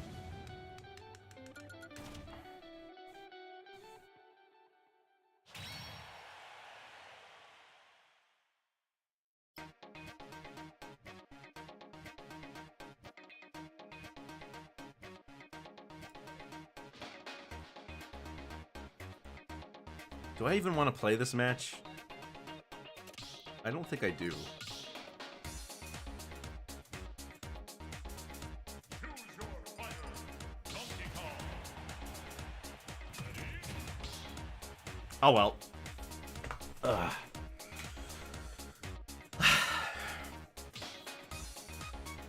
Bum, bum, bum, bum, bum, bum, bum, bum, bum, bum. You know, when I look at like Smash and their aesthetics over the years, I think Melee for me still hits a very high place on my totem pole, and that's for a couple of reasons. Unreactable ranges combined with yeah, right. I know you can tell, and you're doing pretty well. Sora has Arcanum Touch of Death, cannot be DI'd or SDI'd enough to escape if Sora has enough rage unless you're a floaty. Oh.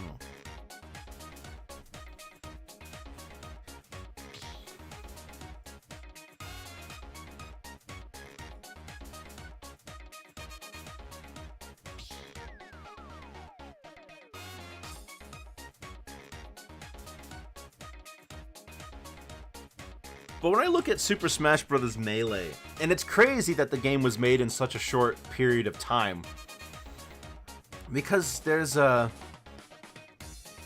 lot of things in Melee that feel like they put in extra detail when they really didn't need to. There's a lot of trophies that are brand spanking new 3D models of NES characters. Like, they modernized the design, like Mach Rider or Balloon Fighter. They both got, like, new models that look really fun.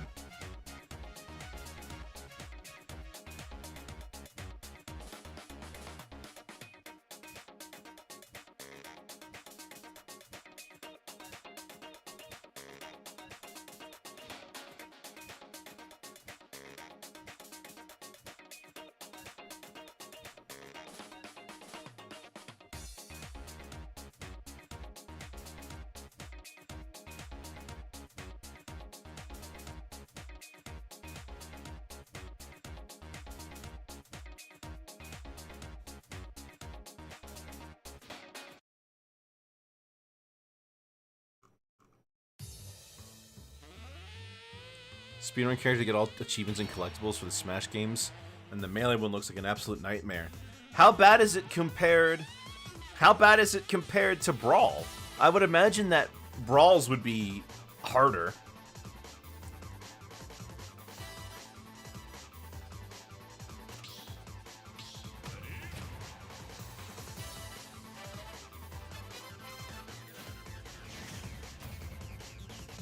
In Melee? No way. What happens in Melee? Oh, that's right, trophies.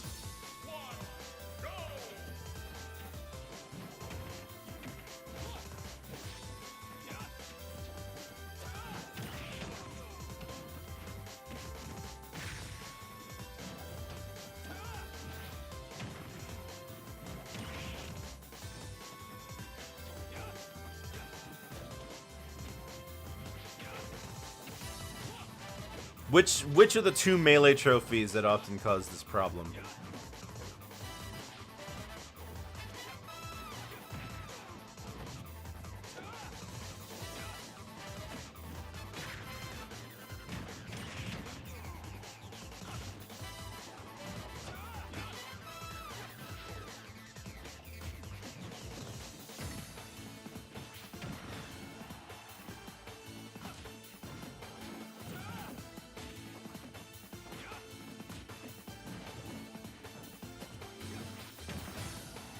And I assume... Oh, Diskun! Oh! Diskun! Hold on. What is the... I have it. Hold on.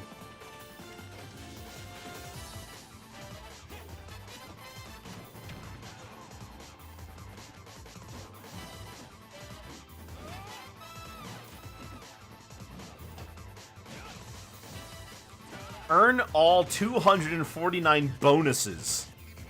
Alright, yeah, no, I never unlocked it legitimately. I must have used an action replay.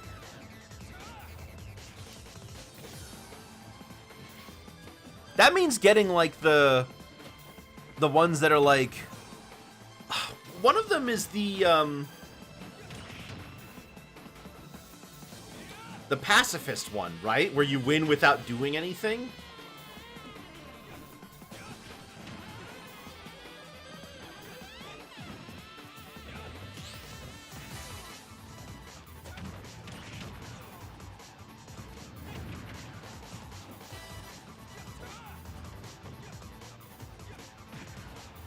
What's the other one?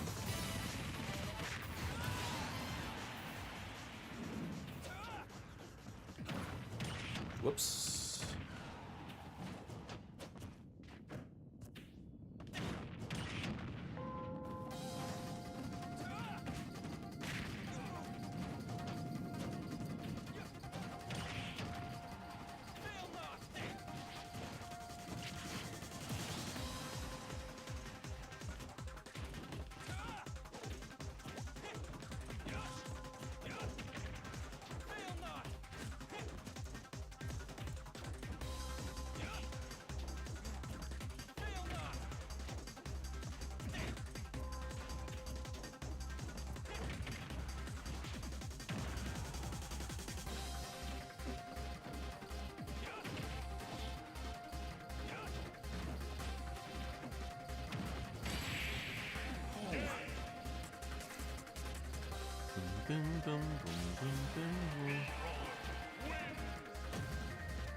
It's almost as bad as Diskun. Well, let me see.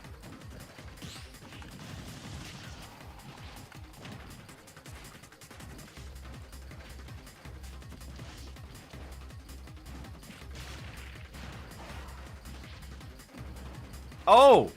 Pikmin! Doesn't Pikmin requires you to have save data from Pikmin on your game, doesn't it? On your console?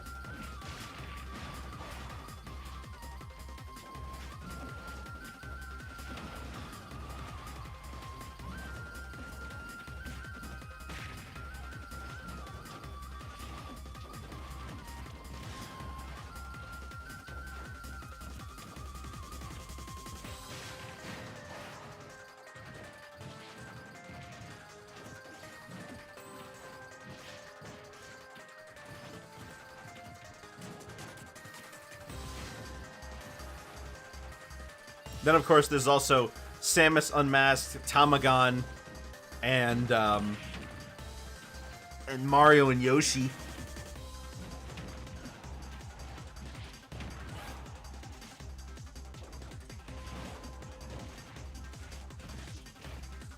Ooh, jeez. I'm looking at this speed run. 61 hours. Smash Bros. Melee, all trophies. 61 hours.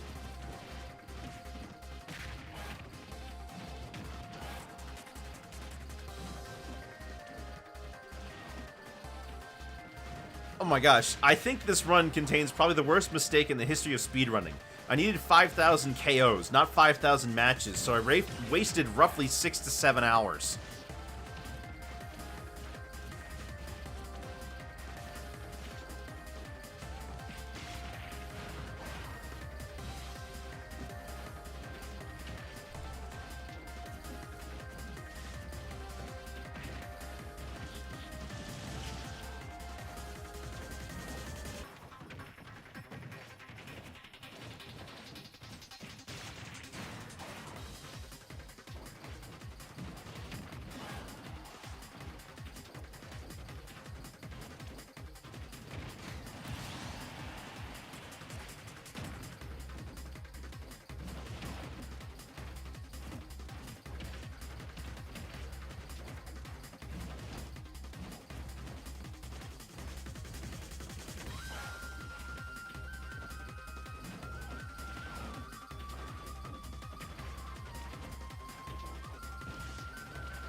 Boom, boom, boom, boom, boom, boom. I love Jungle Joyride, but boy does it lag the heck out of everything.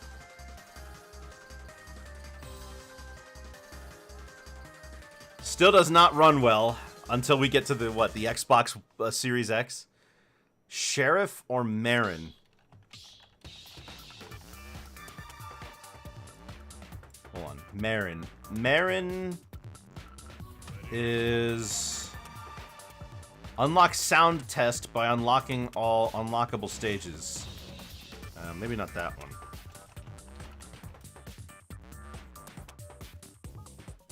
No, not Marin. Sheriff Trophy.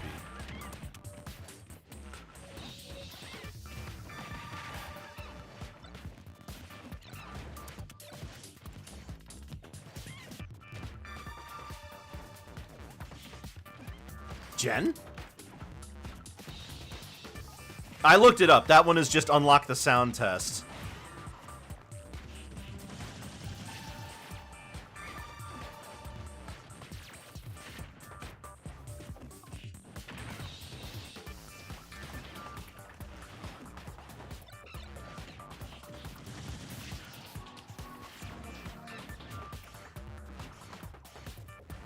Sheriff, clear target test with all characters with a combined total time of under 12 minutes and 30 seconds.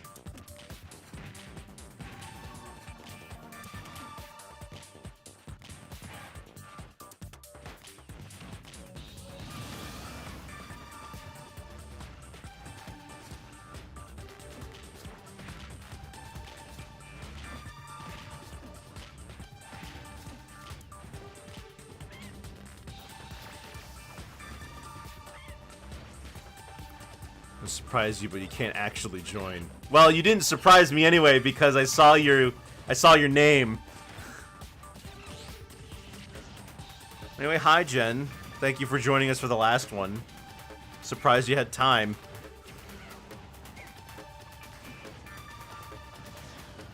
I've been through a lot with this game over the years. And although this is still more of the standard fare, it'll be nice that it's nice to have a sense of finality to it, I guess. I was always working towards this unattainable goal of being good, whatever that meant. And I don't think I'll ever reach it, but you know what? Not everybody is destined for greatness. Everybody, you know, only a few of us can reach the top. Most of us are going to be sitting in the middle. It's unfortunate, but it is what it is.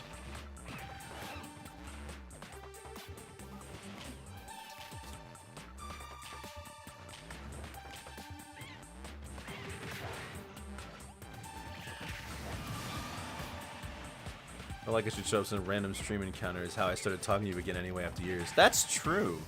I completely, yeah, it slipped my mind though. Not quite as bad as Discoon, but still. Discoon's the bad one.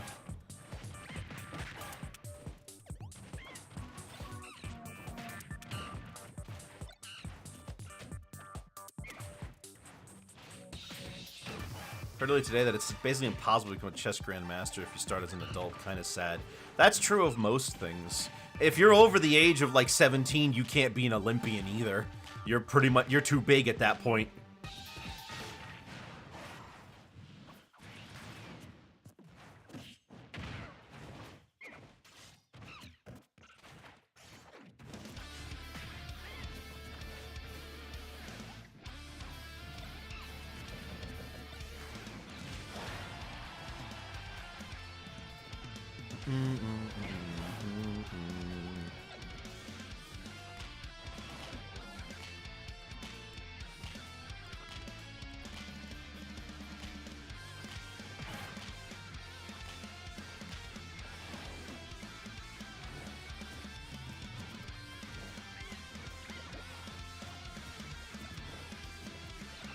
You know, of all characters, I didn't expect Diddy Kong to be the one that was going to give us all the trouble today.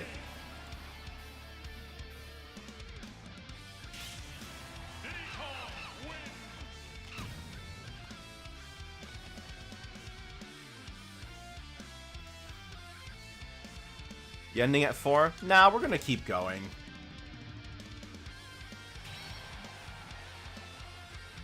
Well, coding is, skills like artistry, coding, that's stuff you can do. Heck, you can even learn to play chess as an adult. What they're saying is statistically impossible is to become a master. And there's probably truth to that. I don't know, how valid those statements are. They sound right, because you need to basically be doing this thing for your whole life in order to be able to be one of the best.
Whoops. Okay, my super armor didn't work.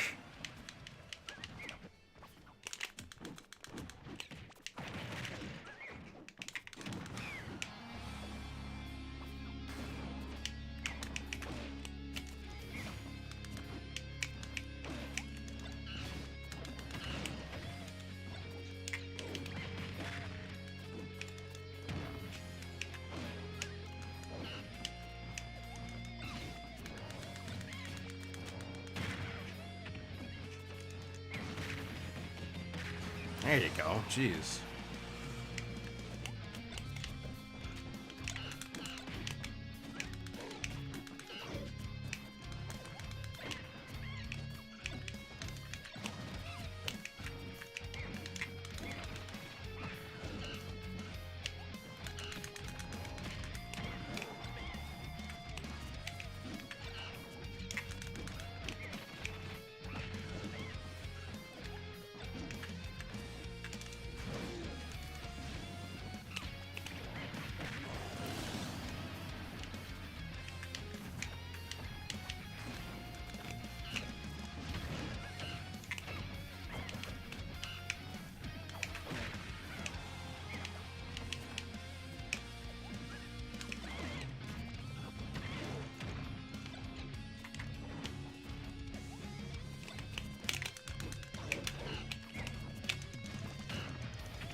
Whew.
I could have just stayed up there the whole time and defended constantly.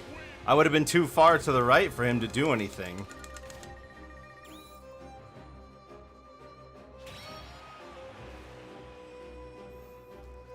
I'll just say I won. I deserved it more than he did anyway. He doesn't have to try hard.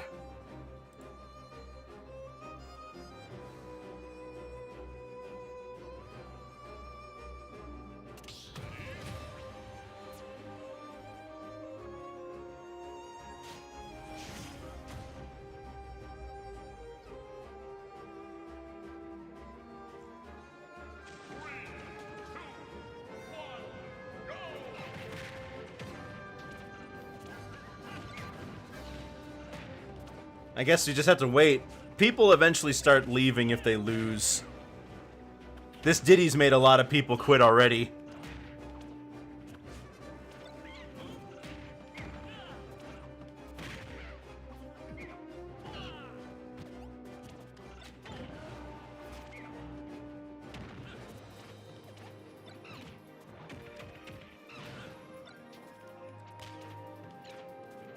Haven't really won any matches today. Unfortunate, but that's part of the reason I'm stopping. Despite me playing every week, once a week, I'm still not anywhere near enough.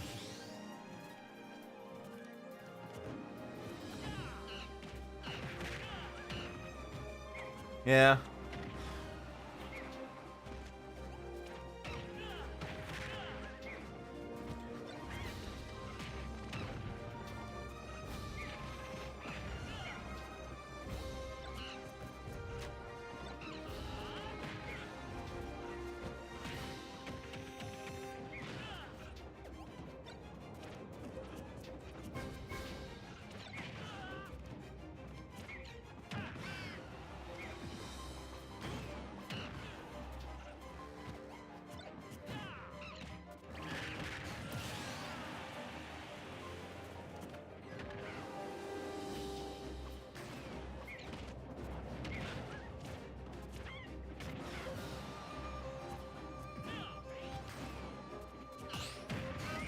And it all comes back down to the same thing. All the time, you know, all the time we spent together, all the years pass.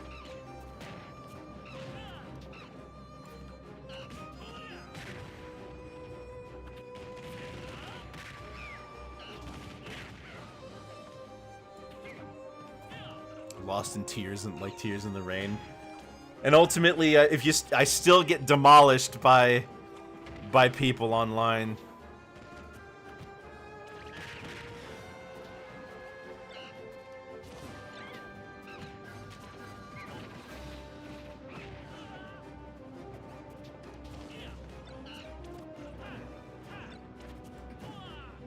I haven't played this game really since before Sora came out.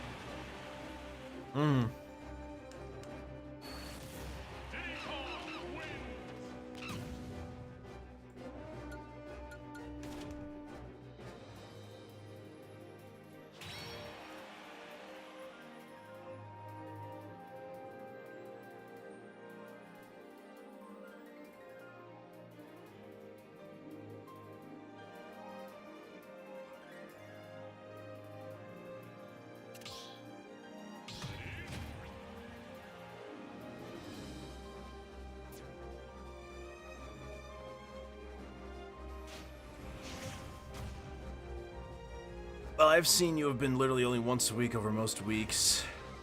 Yeah. I'm not pretending like I'm not gonna pretend like I'm doing the most work out of anybody. But but once a week is more than most people play this game, to be honest. And I guess those are just the results I get.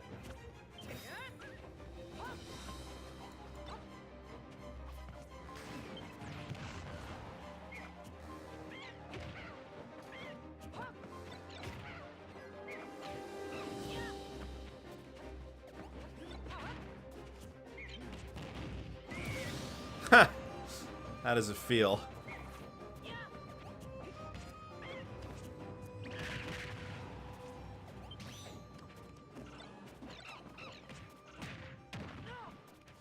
I know. It really isn't. Basically means that you can't really enjoy this game as a casual at the moment.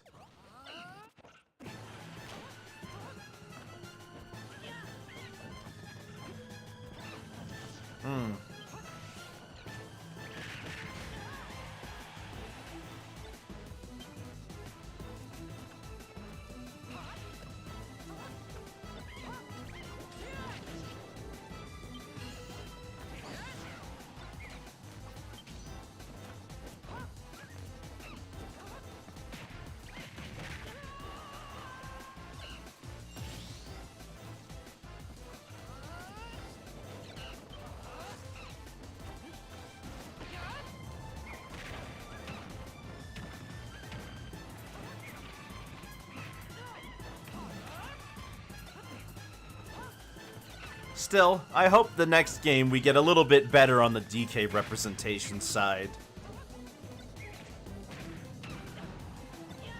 More tracks, any music from Donkey Kong Country 3 would be nice. The, I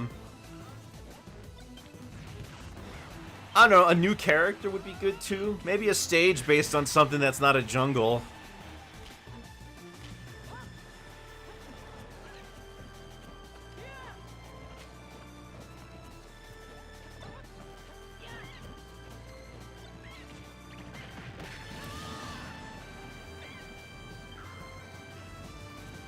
What tracks from DKC2 do we have? We have Snaky Shanty, Bramble Blast, Captain K Rules theme, Crocodile Cacophony, and I think that's it.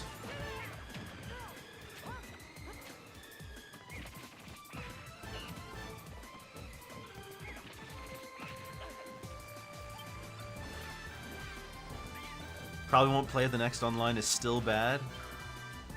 Then you're probably not gonna play it at all. I mean, it's not like Nintendo's gonna suddenly clean up their act and make their internet really good, right?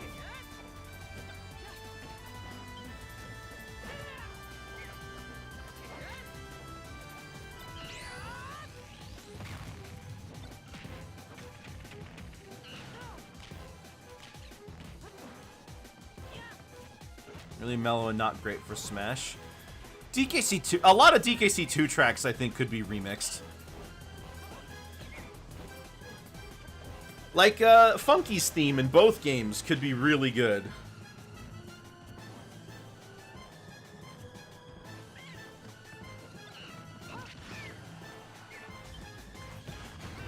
Ooh, nice.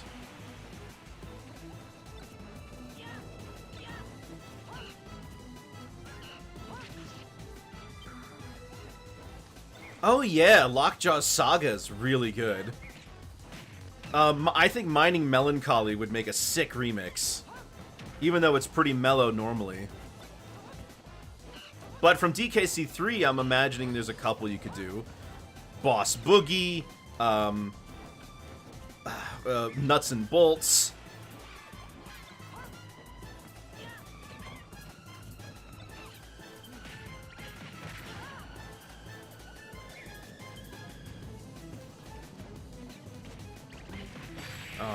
Well, good try, Hero.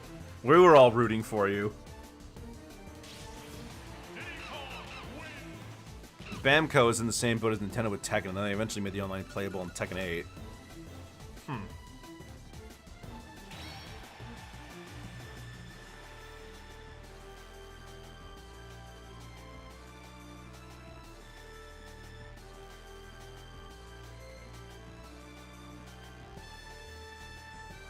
You hear those RNG rework returns? Probably not.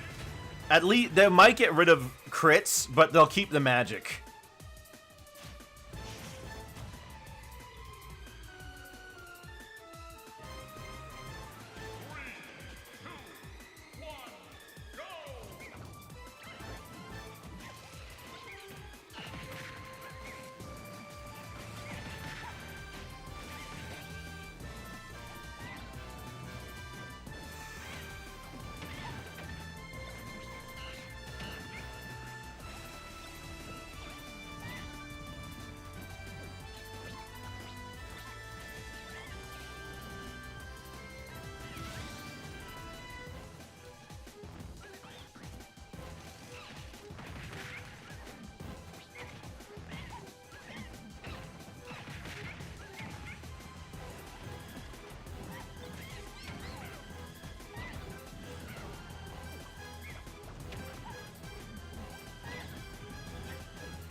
The menu might get some probability changes, but otherwise the spells with fundamental mechanics will probably be the same. I agree with that. That tracks.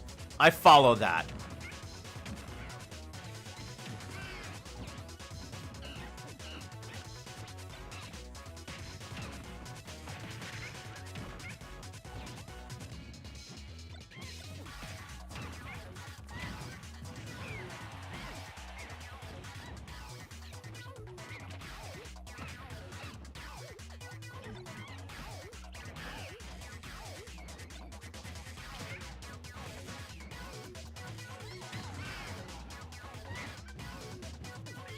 graphics for each spell. Yeah, something to help indicate which spell it is without having to look too hard.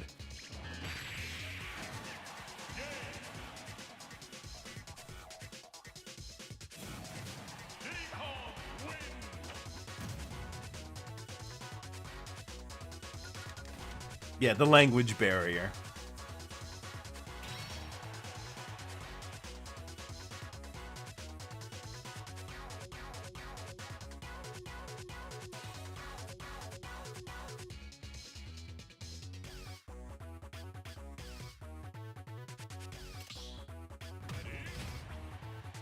Frizzle. I mean, the downside, of course, is the fact that it's random, right? But I don't know if that's big enough, because you can just keep re-rolling. 3, 2, 1,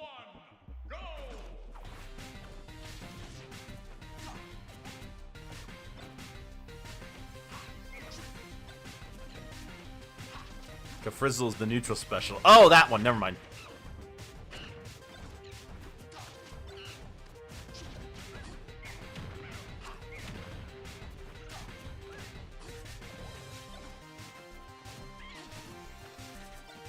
So, you know what? I'm gonna go ahead. I'm gonna make my own little fighter's pass for the next game. I'm gonna pick 6 characters that I want in from the original game for the next game, right? 6 characters. I don't know about which ones are going away, so I'm just gonna, you know, we're just kind of assuming that we get all the ones we want in a bit that are from this game already. Number 1, Dixie Kong. Dixie and Kitty together, ideally, but Dixie Kong is fine. I would want the two of them together to play like a team-up type character, where they function on, the throwing mechanics from DKC3, with the two of them having asymmetrical design. Maybe even a stance switch where you can change who's in the lead and the other one's following around. I don't know. That would be nice, I think. Kind of an ice climber type thing, but more directly connected to each other.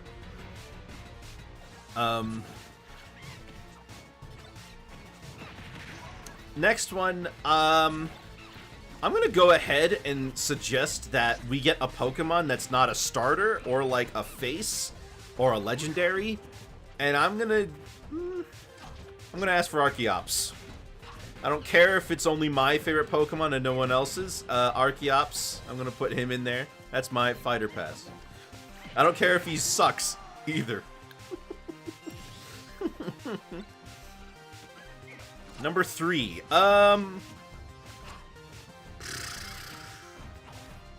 You know what? I want a crazy guest character. Archeops has reverse rage. He gets worse. He just gives up. You get him to 50% and then he stabs himself.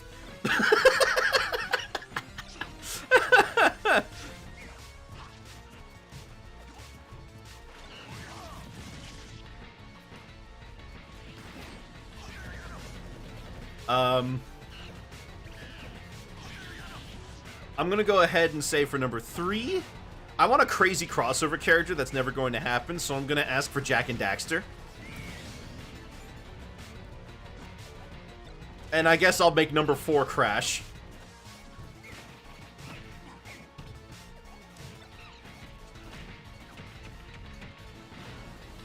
Number 5.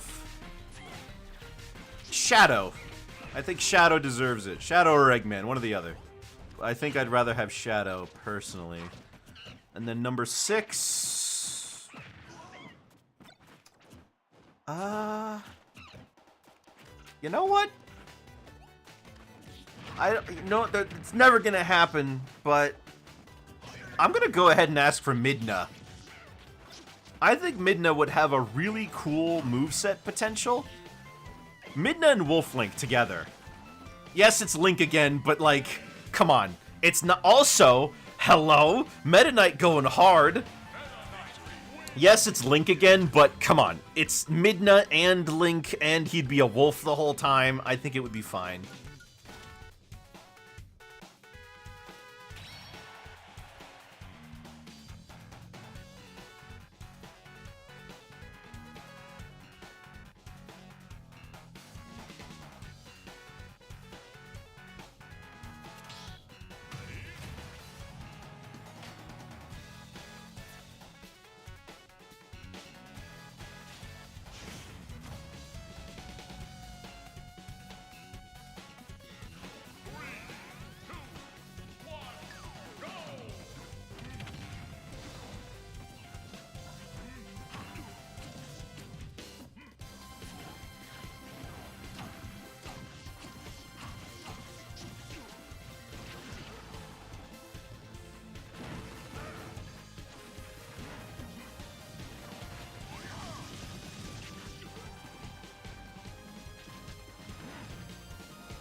Some more realistic Shadow or Eggman and maybe an Octoling. Octoling, I can't imagine Octoling being its own character unless they decide to just make it basically like Inkling, but all the specials are different guns. Like, instead of it being Roller, maybe they got Ink Brush. Instead of it being the bomb, maybe it's a Roller Bomb instead, right? Or something like that to help cover more area. Maybe instead of the Squid Jump, it's the thing from Splatoon 3 with the... It's the thing from Splatoon 3 where you can hold in the air for a second.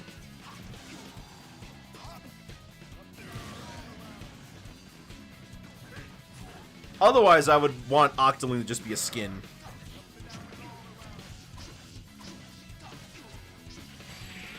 Klonoa, Geno, Nightmare, Tetra, Ulala, or Beat, and Lavender from Grimm's Hollow. War Dog's here. War does usually have really hot takes.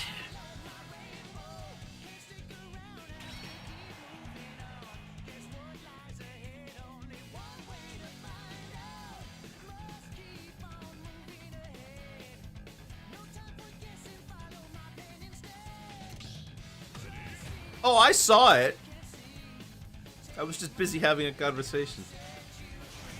Hope there's no characters out of Nintendo ones. No more guests. No, I want Banjo back. I want Sonic.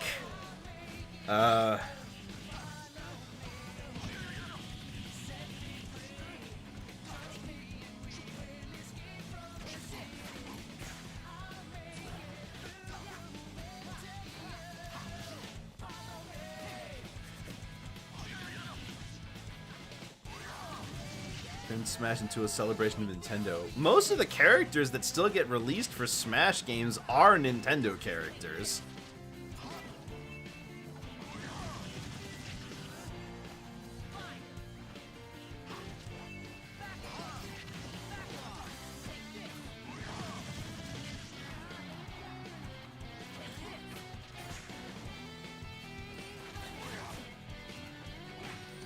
Man, Zelrog, I wish you and War could talk more often. The kind of arguments you guys would have would be legendary.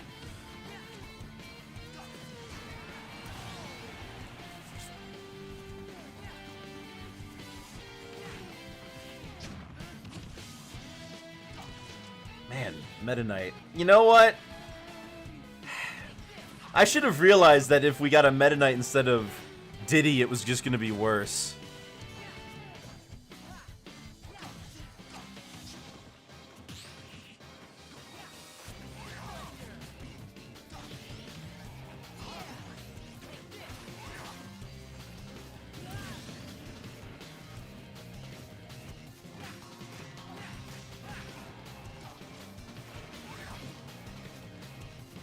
Oh gosh, the crunchy debacle. Then of course there was the Lunchables. That was not an argument though. That wasn't even really...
Let me go to the Smash website. I want to like actually get the numbers on this because I'm pretty sure it's a pretty even split for this game, which is pretty unusual for guest characters because we got 1, 2. Never mind, I lied. This one's all 1, 2, 3, 3.5 if you want to count Banjo, but the rest are all non-Nintendo characters. But I guess if you want to add the new guys, then that's 1, 2, 3, 4, 5, 6.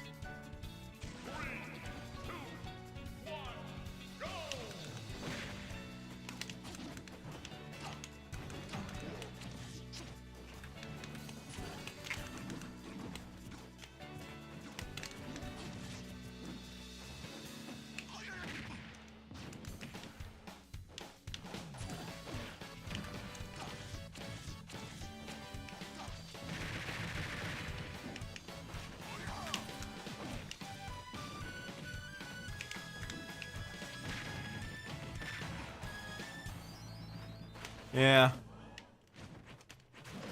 I mean, we have a lot of the big name Nintendo guys. Outside of this, not that I wouldn't mind a more Nintendo focused roster in general. I also kind of tend to be of the opinion that I think we should go back a little bit more to less third parties.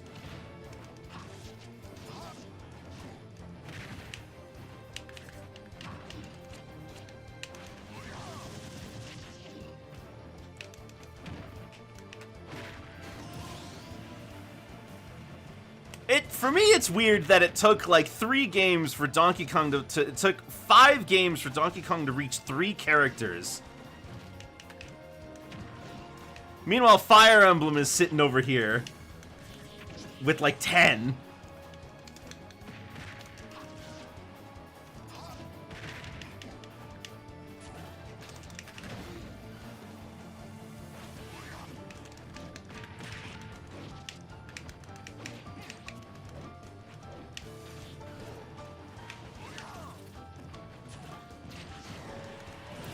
That killed?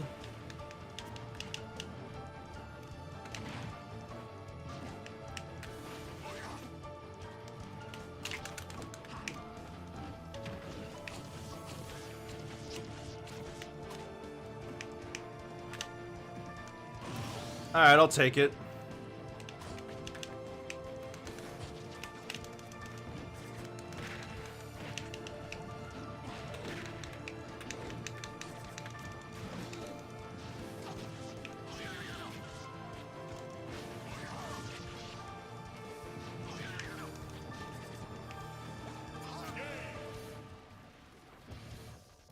K-Roll, Star Fox has 3, Metroid has 1 for the longest time. 3 for DK seems fair. K-Roll did take way too long, though.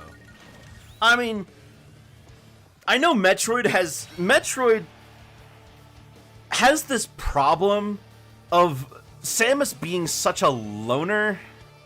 Who else would you even add? The only other character I could think of from Yoshi is Kamek, Baby Bowser, Poochie.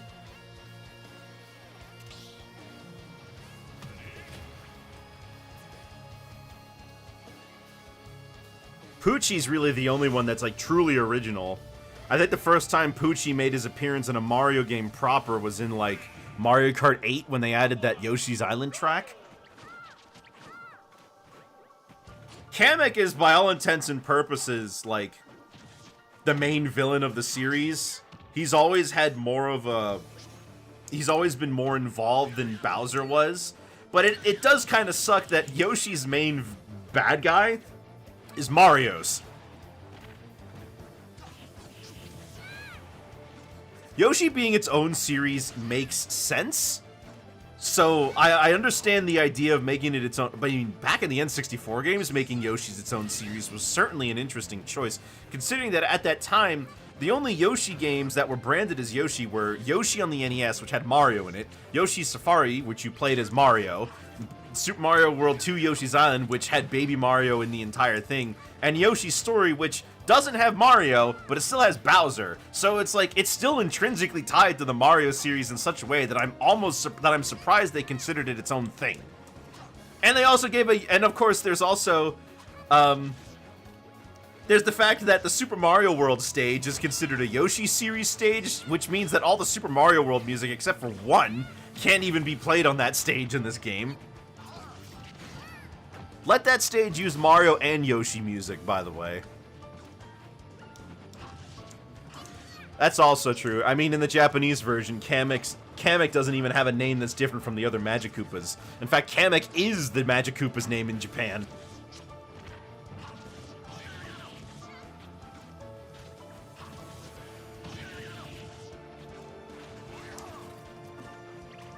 Anyway, I've always had a hard time deciding, like, what do we do with Metroid characters? I mean, up before Brawl came out, there really wasn't that many. Like, Brawl was out, and then we had, like, the Prime Hunters. We had Ridley, of course. Can't realistically do Mother Brain, I think. It kind of stuck with that one. Just, it's an issue of just how Mother Brain is shaped. Just doesn't really lend itself very well. I guess there's Sylux, and I guess you could try to go for, like, does anyone want Adam? Who wants Adam? Who wants to add Adam to Smash?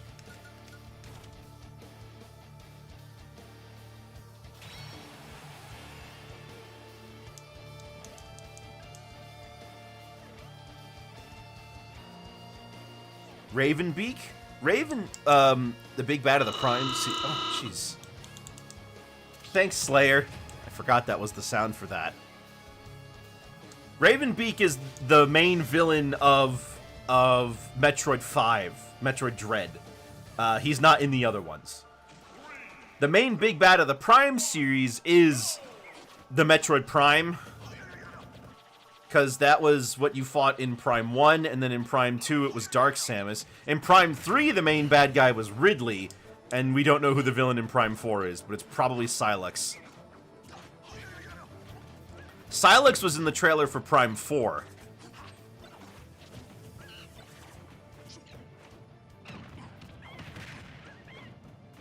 No, but Ravenbeak is new. Ravenbeak is from... Sylux is the guy from Prime Hunters who has the blue suit. He's the leader. He's like the last one and the most prolific. We see him in... I think we see him in Federation Force. There's like a teaser for him in that game. No, that's it. At the end of Prime 3, there's a teaser for Sylux from Prime Hunters. Sylux seems to be the one they'd add. I agree. I mean, who are they going to add? Fake Kraid? Hey, maybe they'll add... Well, if you want to do all the hunters, yeah. But do you want to make it most of the hunters?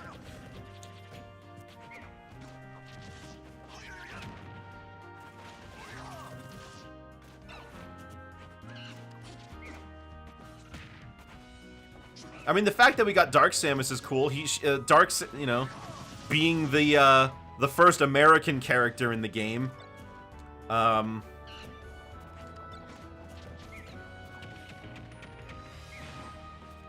Actually, now that I think about it, we've got, like, characters from Japan, USA, England, and Sweden, right? That's all of it? Yeah, because Japan is most of the cast. England is DK's current design, Diddy, K. Rool, and Banjo. Sweden is Steve, and then America is Dark Samus.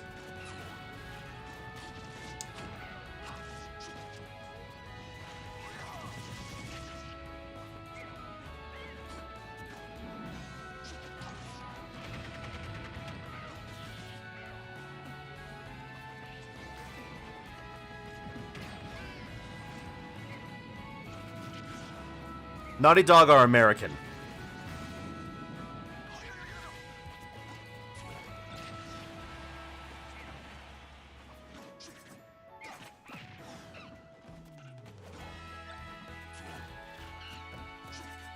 Smash Sonic is a problem not just because of the accuracy to the character, but just the moveset's still just kind of boring. Not to mention the amount of slowing down the game it does. But yeah, that's not a hot take.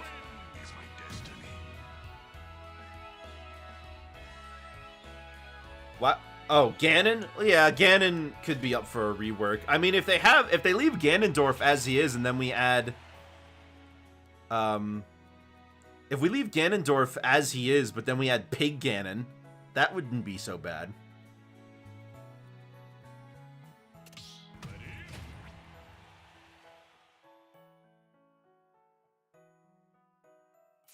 I know Zelrog likes Ganon as he is. If Ganon had a different moveset, he wouldn't play him.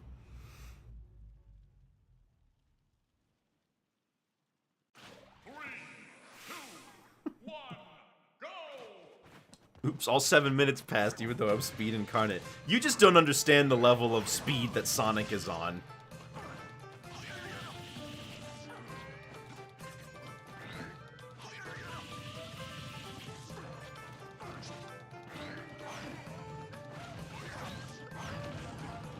Wait a minute. Who created the Star Fox characters? Was it Argonaut?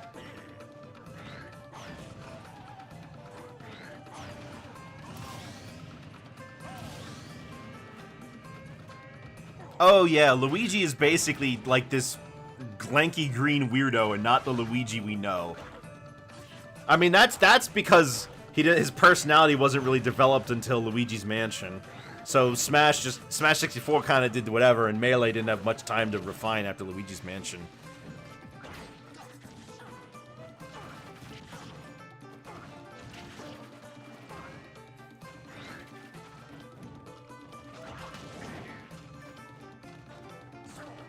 Brawl and Onward. Hey, at least in Brawl, we got Luigi's voice. And, to be fair, in one of the taunts for his poses, he does the Luigi's Mansion scream face.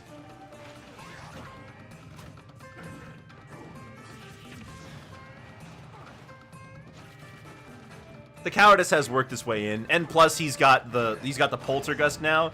There's like a mix. I don't want him to get rid of his taunt. I don't want to get rid of his down taunt. Mario Cap and Luigi grab. Yeah. Honestly, I don't think any of the Mario characters are bad, except give Bowser his voice. Alright? Give Bowser and DK and Diddy. Give them their voices. I don't know why you keep doing this. Stop making them sound like kaiju. Make them sound like they're actual characters.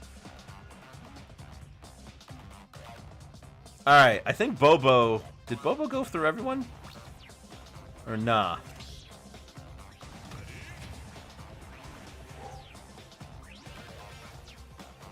Alright, Bobo, you gotta go to the back after this match, or, like, now, if you can.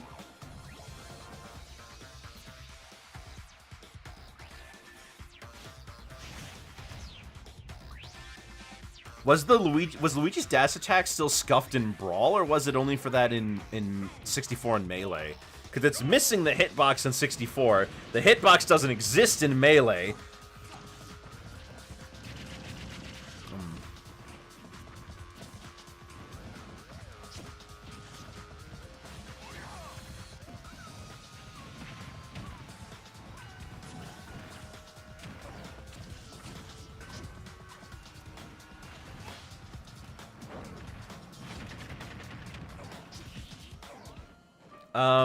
Oh, you know what? I want Ashley from WarioWare. As fun as it might be to include, like, I don't know who's asking for, like, Rudy the Clown or Captain Syrup or something like that.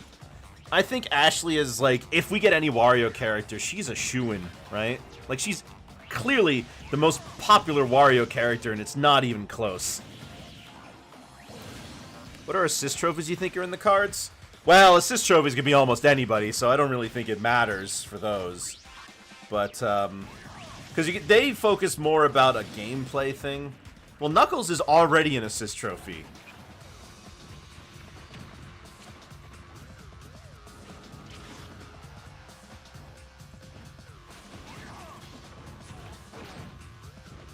Assist trophies being turned into fighters. Oh, that's what you mean.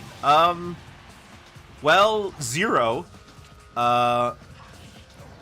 Alucard, Knuckles, yeah. From what I can tell, Knuckles, Alucard, and Zero were originally, like, somewhat planned to be fighters, but they scaled that back. And that's why they have so many moves.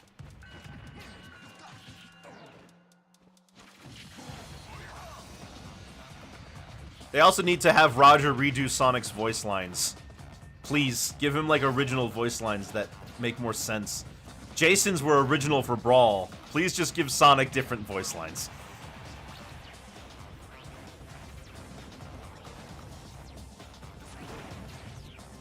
Come on, step it up, and you're too slow. Or like, perfect.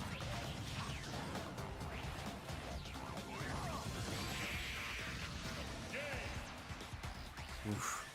All right, Bobo, you gotta go to the back now.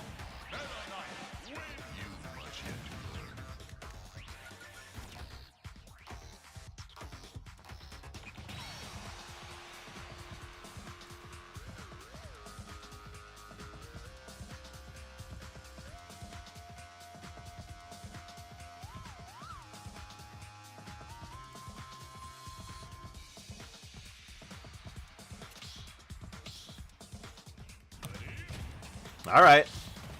Let's see. Who else would work?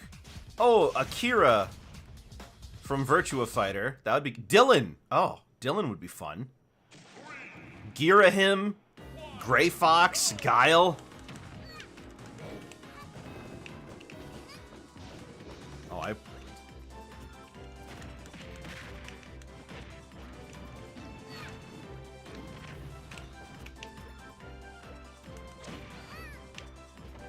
No, not Guile. Oh, come on. Of course, we've got Isaac.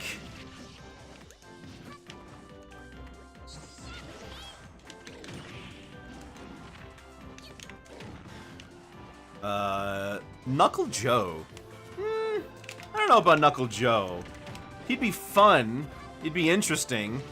But it would also be Sakurai refusing to give Kirby any characters that he didn't create.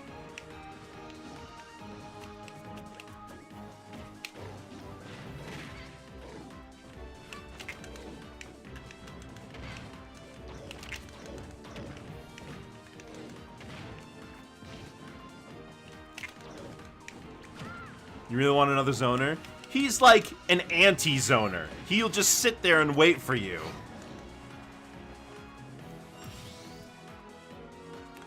Crystal, Lynn, Midna. Oh man.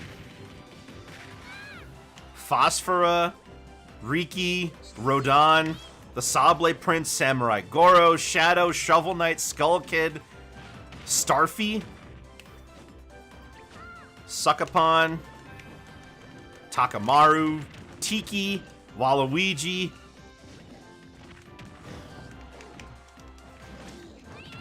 She was in, no, she was like a permanent member of, she was a permanent member of Star Fox for a few games. She appeared in Adventures, but stayed through, Assault and Command. She replaced Peppy. Peppy ended up staying at home and being Command.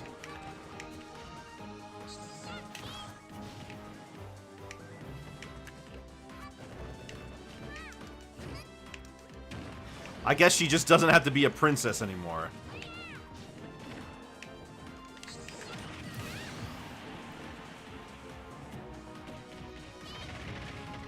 Yeah, Suckapon like that. And I know there are people who were talking about Mach Rider, of course.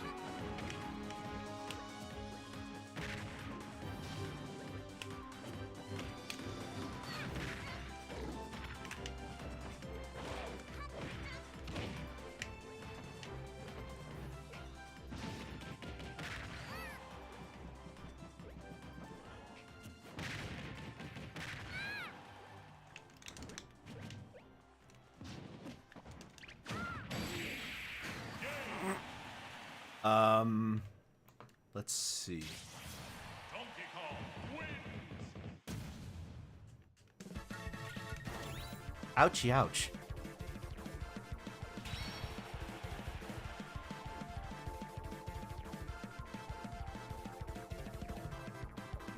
There's a lot of assist trophies that seem like they would be fun to be made into actual characters.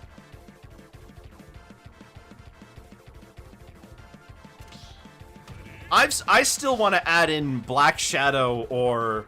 Yeah, I still want to add in Black Shadow as another F-Zero character. Now, if you had asked me back during the days of Smash 4, I would have said that they could just give Ganon's moveset to him, and it would have been fine.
You know what? You know how I know the game's falling off? No one's come to Ganoncord with a rework for like a month. Well, that'll do it. I am so glad that I get to spend my last times playing Smash with you guys fighting an annoying Meta Knight and an annoying Diddy Kong. I am so glad that this is what I ended up with. Another day where I don't win a single match except against Jen.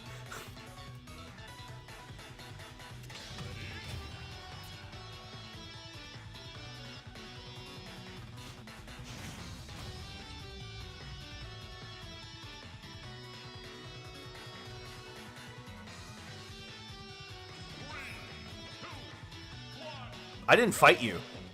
I didn't get to.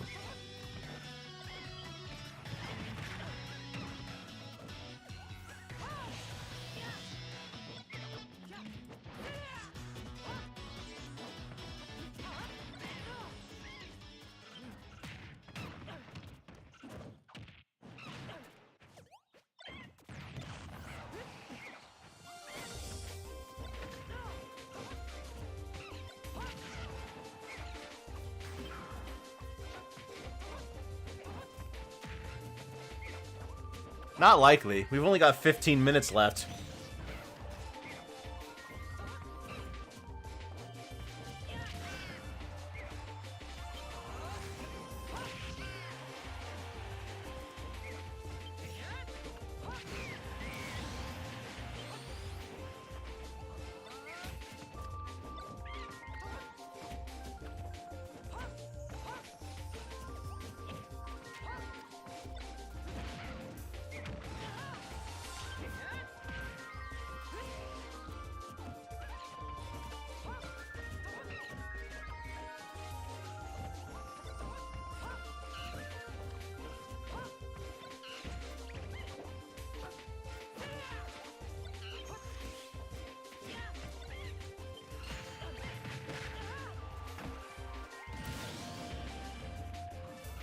all the marbles.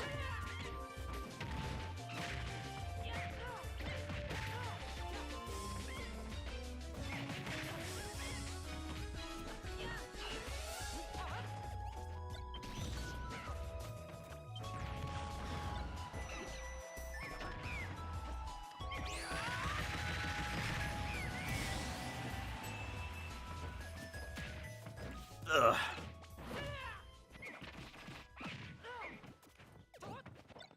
The sad thing is that when you have a match like this, and I guess I'm glad I won't have to deal with this for a while, but every time you have an arena like this, there's always like, the reality of the situation is that the only person who's getting rid of that guy is either if you like take the L and kick them, or if someone else who's better gets rid of them, and now you gotta deal with the guy who's better, so it doesn't even change anything. You're still losing.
I miss Whipper.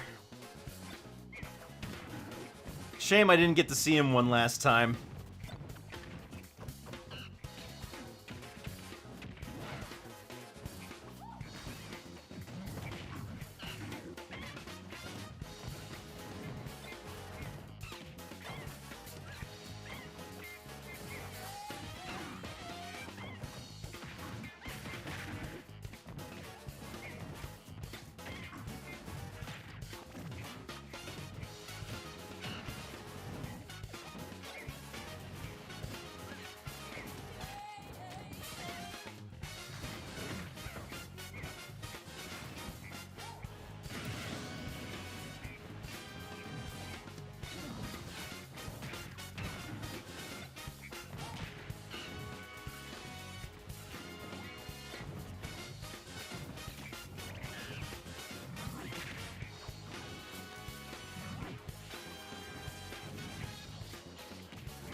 Come on, Omni. I want to see you pull through.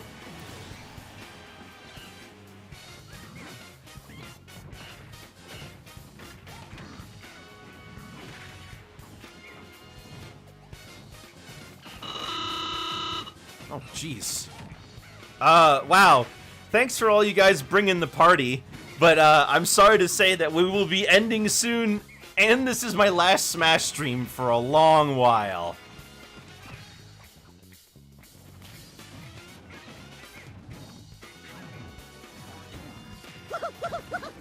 Well, thanks anyway, Night Fox.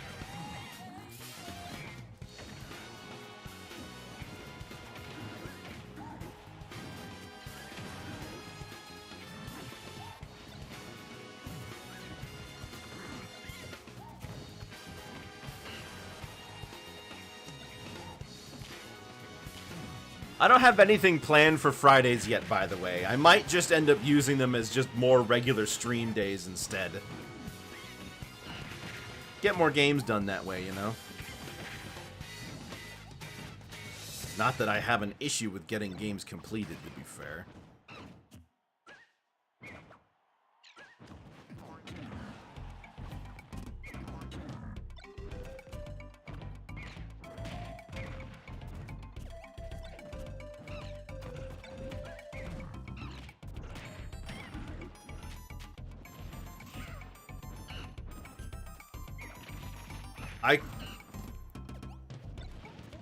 How many parts of Deltarune are out currently? 2. Although I think the third part is going to come out this year. So we did finish Deltarune.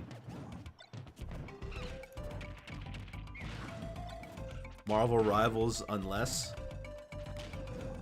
Do you... Why do you want me to do Marvel Rivals, Celeste? I do like Marvel Rivals.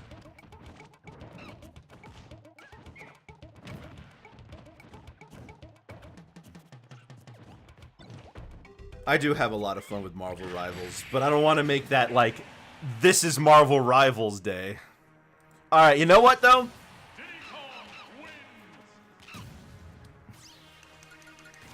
Give me a minute. I'm gonna change some settings.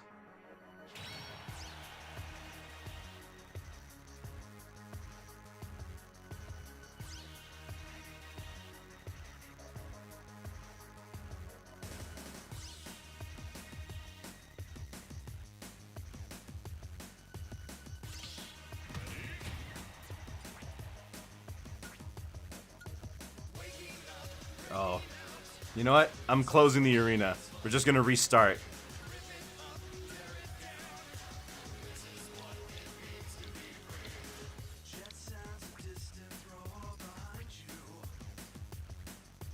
Random. Hold on.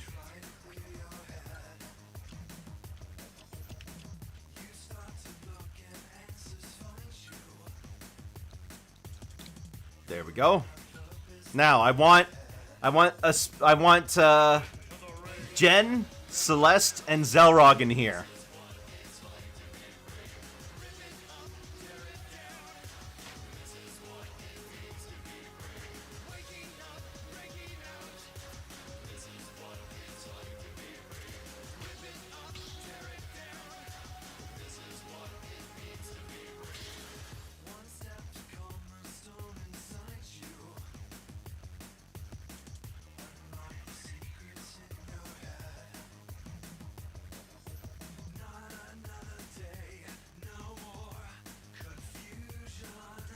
I think we should end off with some more fun stuff.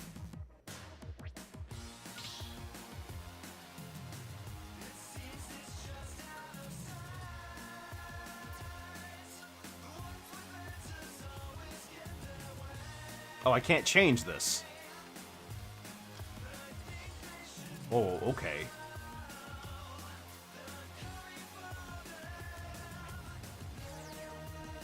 Whatever.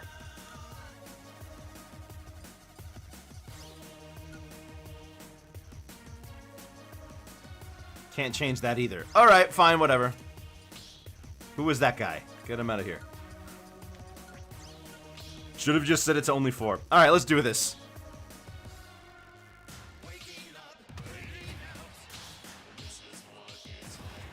Because you know what?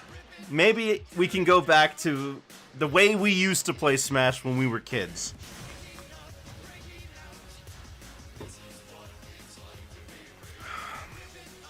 What is this song anyway? Oh, Shadow.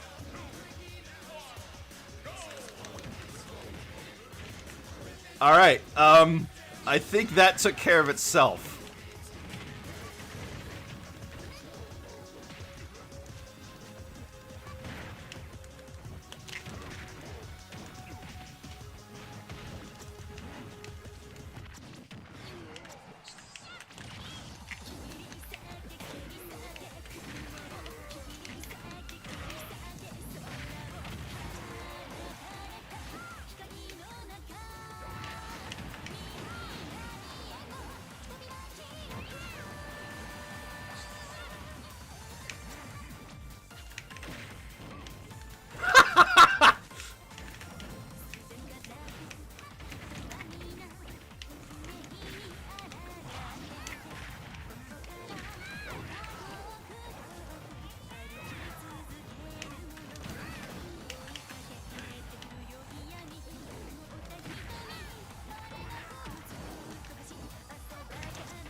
Oh!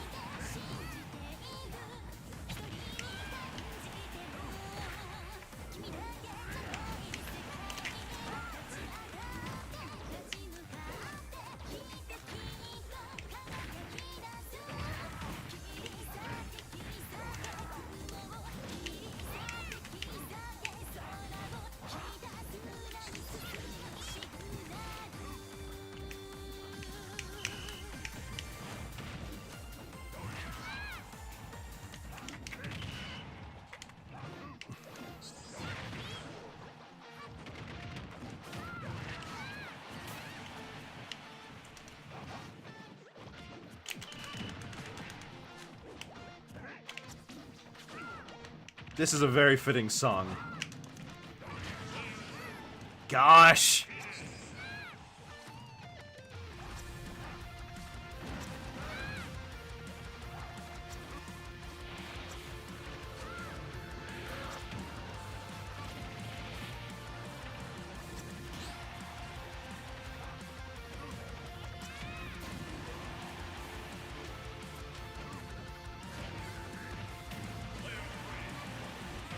You know what? I had more fun doing that than I did in the entirety of the rest of the stream today.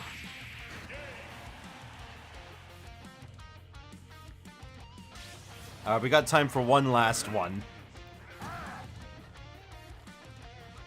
One last one with all you guys. If you want to change characters, go for it.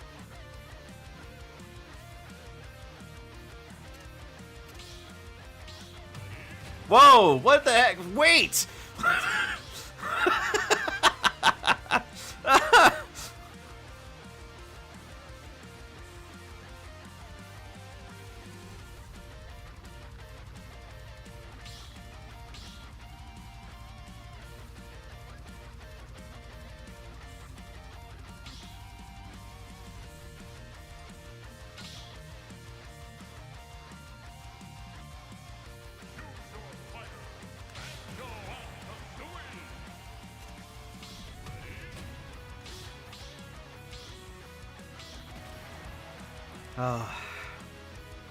Team Skull represent. Celeste's a Gen 7 fiend, so if you go for it.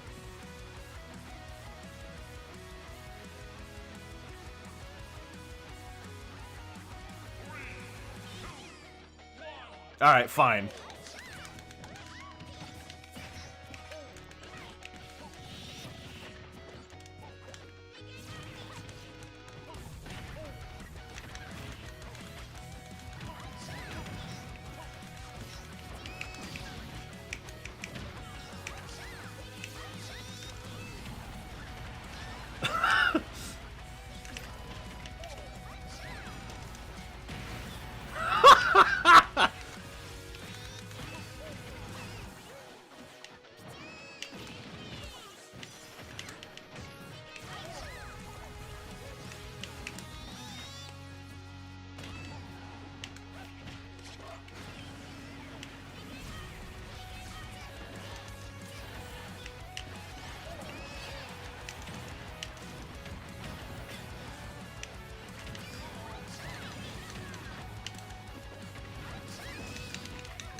Alright, cool.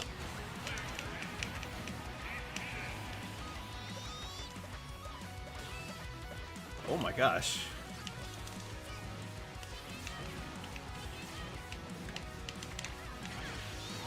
Ooh.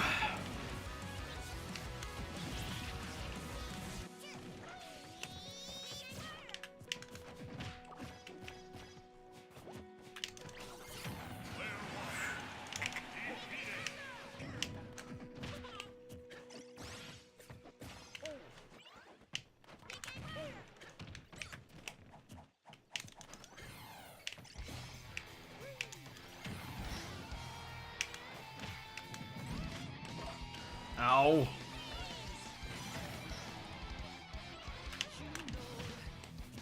Oh, really?